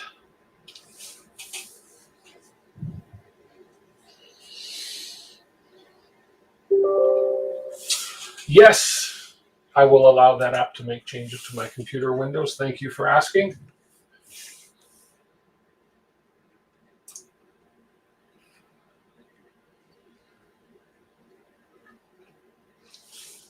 Mac has SSH built in, yeah. And PyImager has a Mac version. Yeah, I saw that. Yeah, I use Mac at my office, but I don't actually have a Mac here. Actually, I do have a laptop here. No, it's a PC laptop. It's all strictly PC at my home studio, Mac at my work. I had a MacBook Pro, but my wife confiscated it. Okay, so Putty. Let's see if I can find the Putty that just downloaded. Putty Gen. It's gonna be regular putty. That's the key generator for it. That's something else. Okay, let's see if I putty.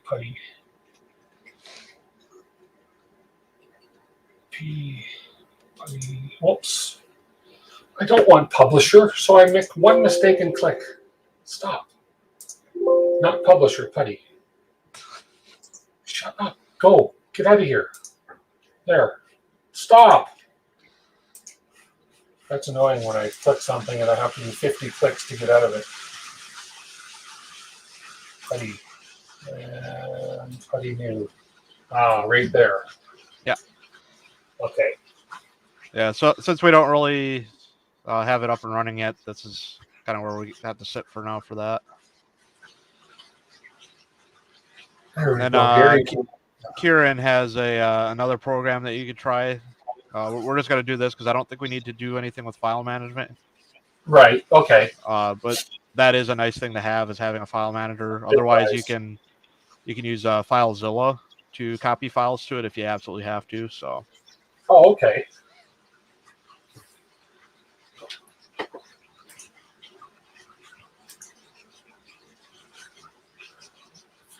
Okay, you're at 94%. Because the nice thing with SSH on the Raspberry Pi is it also allows you to do secure FTP, so you can just use secure FTP to log in. Oh, okay.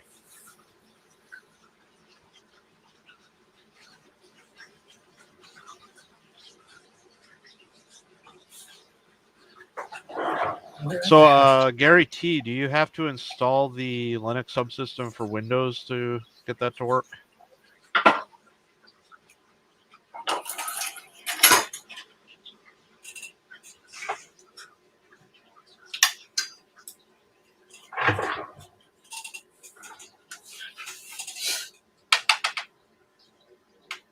GUI has a nice interface. It's nice to have.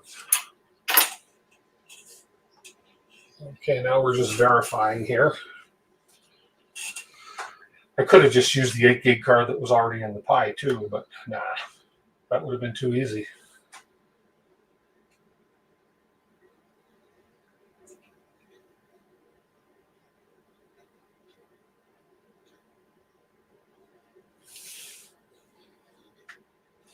Yeah, I've got a bunch of extra stuff installed on my Windows 10 here, so. Oh, okay. Because I'm looking at what Gary T is talking about, because I have a bunch of web development stuff, and I think it installs all the extra stuff. Oh, okay. And there might be an SSH terminal already built in, but yeah, he uses PuTTY, so.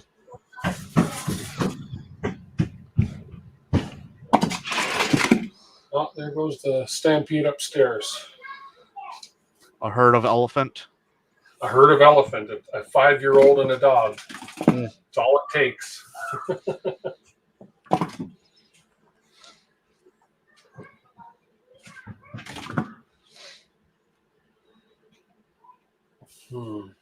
Yeah, that is a nice thing, because once this is all done and everything's booted on the Pi, we can save the profile.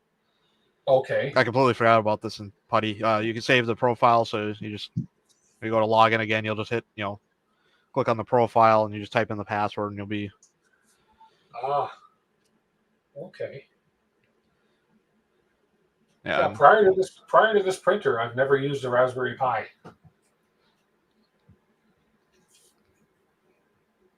It's pretty neat.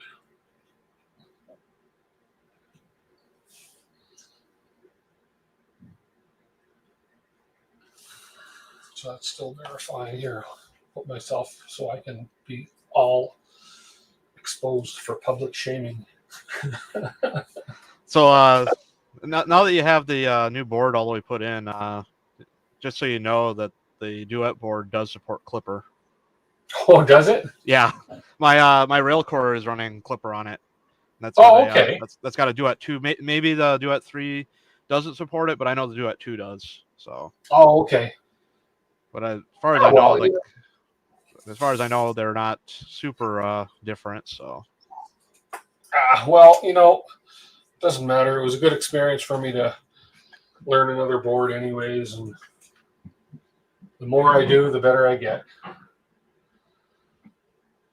My wire management, cable management leaves something to be desired, but oh well. Oh, there we go. Let's make some more noise upstairs when I have the microphone mounted right below the floor.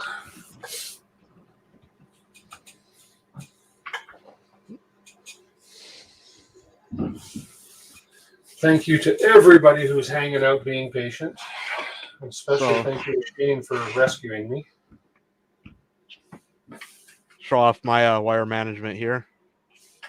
Oh, okay. Wow. Okay. Looks good as mine. Yeah. Yeah.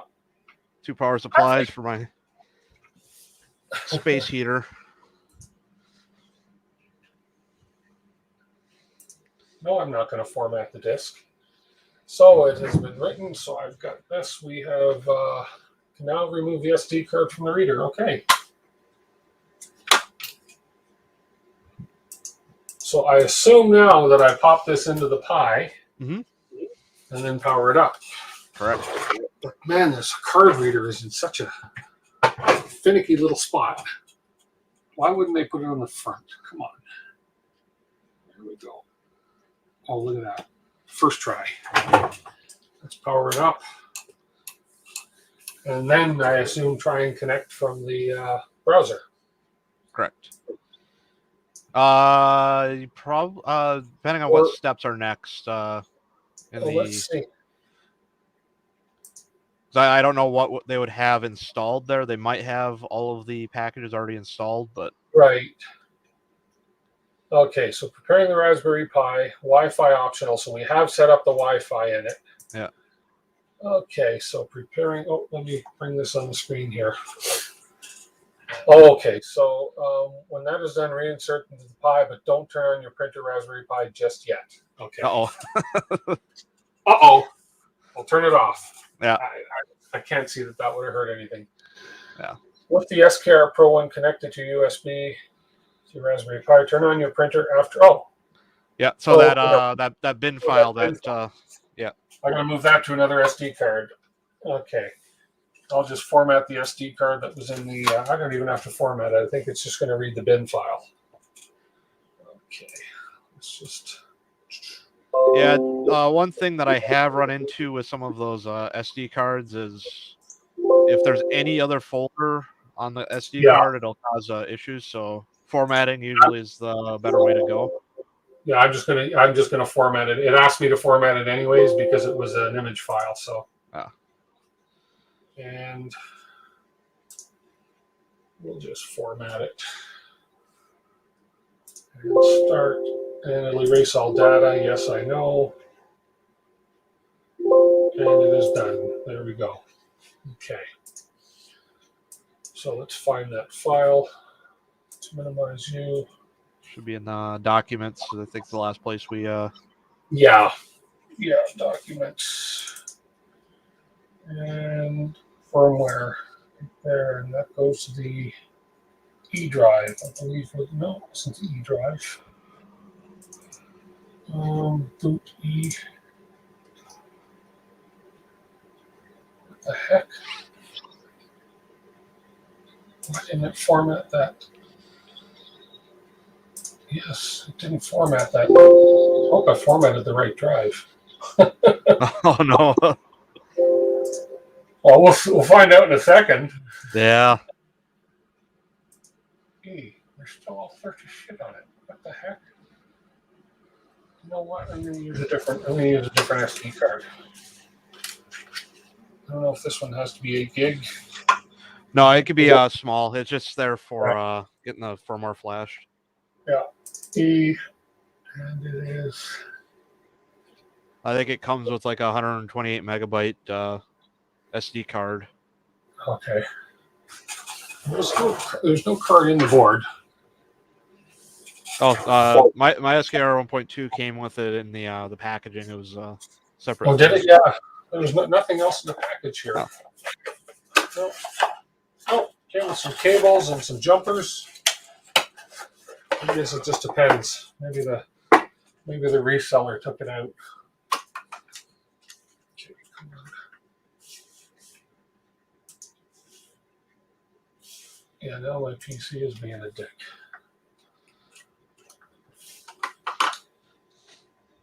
Okay, come on.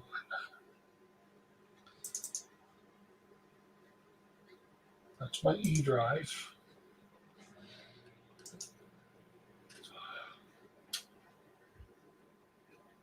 You know what? Just give me 1 second. Both of those cards are being difficult. I have one more card over here.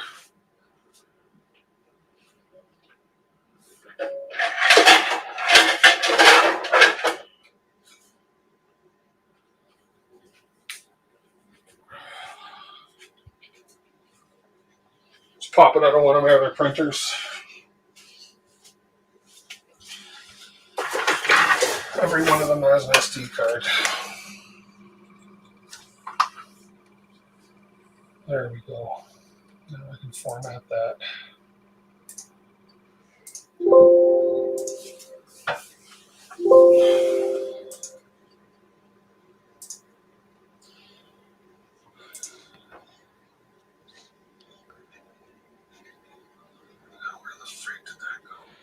Oh, okay. I thought all the 1.2s still came with one. I know the SKR2 didn't come with it, so. I don't think the other one that I got came with one either. Yeah. Okay, here we go. Put that on the E drive. And then we'll get the E drive out. There we go. Okay, where's my window here? All important. Did you get your rubber ducky with yours? Yes, I do. I have a rubber ducky. Ah, nice. Yeah. Okay, let me just pull up that screen again to make sure I follow what it is telling me to do. Yeah, Octopus doesn't come with it either. Oh, doesn't? No. So. Okay, with the SKR Pro Connect, so rename it firmware bin. Okay, I gotta rename it. Okay, let's put that back in. So we'll just call it, take all that extra type in the middle and just call it firmware bin. There we go, firmware.bin. Close that, pop it out, reinsert into the SKR Pro. Right up here. I'm going to hope it goes in that way. Yeah, I don't blame them, Ben Brady. Ben Brady. Because they last maybe one firmware flash and promptly die, so. The cards? Yeah, the tiny ones that they included. Oh, yeah. Okay, with the SKR 1.2 connected USB Raspberry Pi, turn on your printer after a minute or two, open your browser and navigate to CoreOS Local. Okay, let's turn on the printer. Yeah, the other one, which was the other local, didn't work. I ended up having to go to the IP address. But let's try the CoreOS Local. Let's give it a second to boot up here.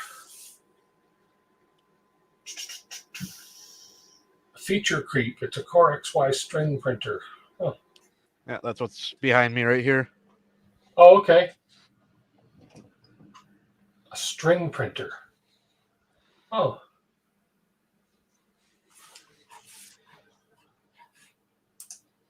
Oh, okay.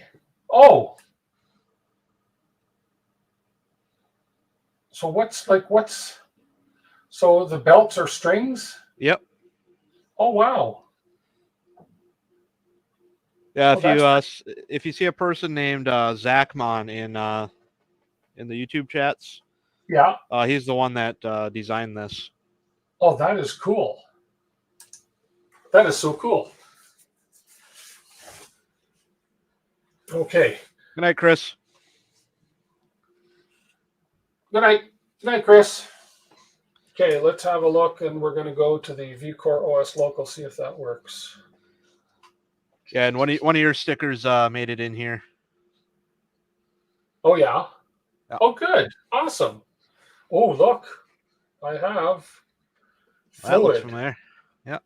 Fluid. So that's the right window. API URL.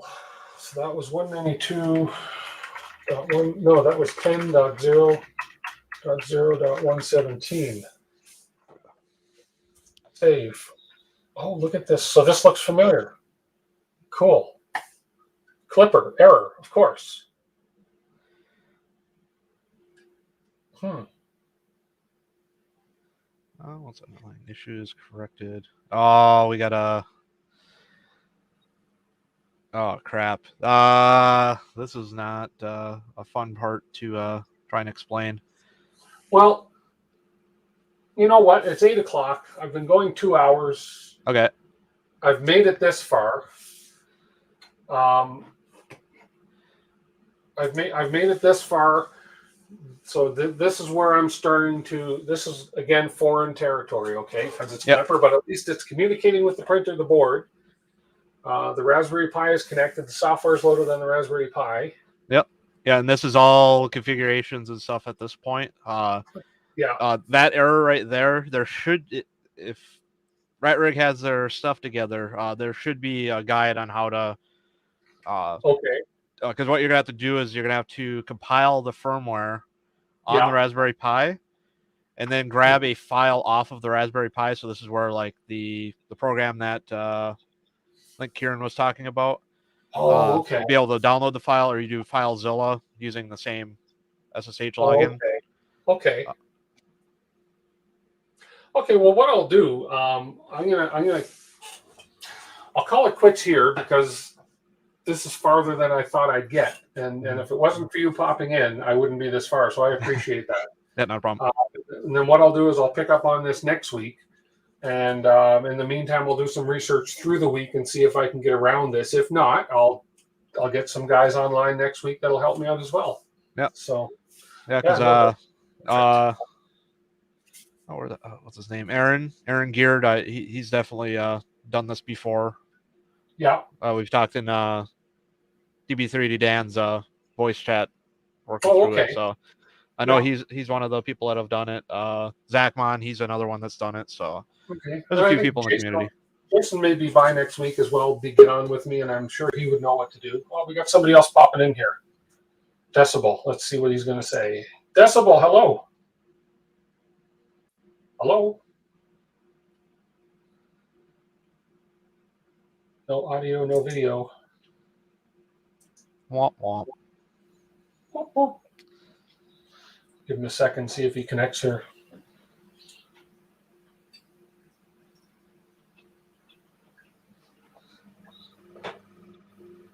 That string print, that is so cool.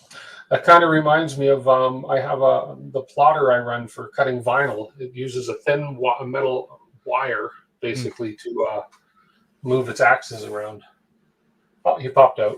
Yeah, it says same issue. Work does not work audio. Oh, really? Oh, yeah. Okay. Drink says ironic name that we can't hear him. Decibel. Yeah. Okay. Well, I'm going to call it a quit anyways. Because again, regarding my 2 hours, we've made some good progress. At least I know that this is all wired correctly. Well, until I test all the motors, but it should be because it's wired the same as the previous board. And it's communicating with the Pi, et cetera, et cetera. So yeah. So that password that you set earlier for the Pi user, make sure you have that handy for when you have to go in there because you'll need that to log in.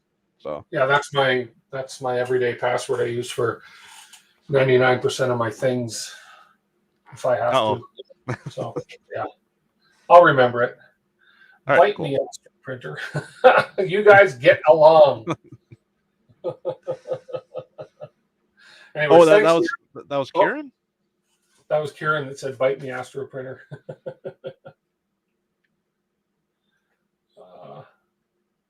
Anyways, you guys get along. Come on. Yeah.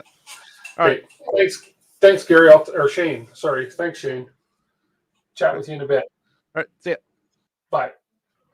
Okay, everybody. Thank you so much for popping in. For those of you, I have a private chat. Same issue. Does not work audio. Okay, we'll figure that out. Anyways, thanks everybody for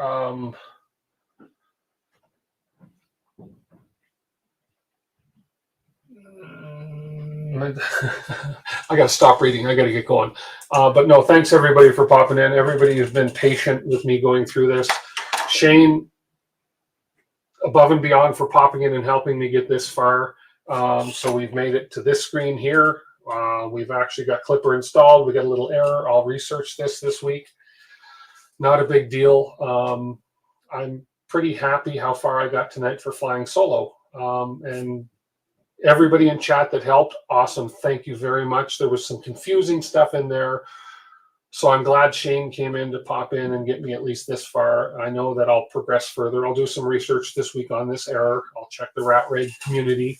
I'll see what they have to say. And if I can fix this error prior to next stream, I'll do it and explain how it's done. Because again, it may be a boring process to walk through from the sounds of it, from the steps that have got to be taken. So we will move on from here. But yeah, as Kieran says, hard work's done now. The wiring's all done. The software is installed. Now we just got to configure. So and then we'll get going, and then we'll learn Klipper, and then I can officially wear the Klipper shirt. So you can see Pi, it's all downhill from here. It is. Thanks, Kieran. Anyways, everybody have a fantastic week. Thank you, everybody who hung out this far. You're awesome. And somebody else says that I can't steal his line. You're all awesome anyways. We'll catch everybody next week. This is Tim from DWIT 3D saying good night. Subscribe and like if you haven't already. Subscribe and thumbs down if you didn't like this stream. I accept any criticism and all. Talk to you guys next week. Bye for now.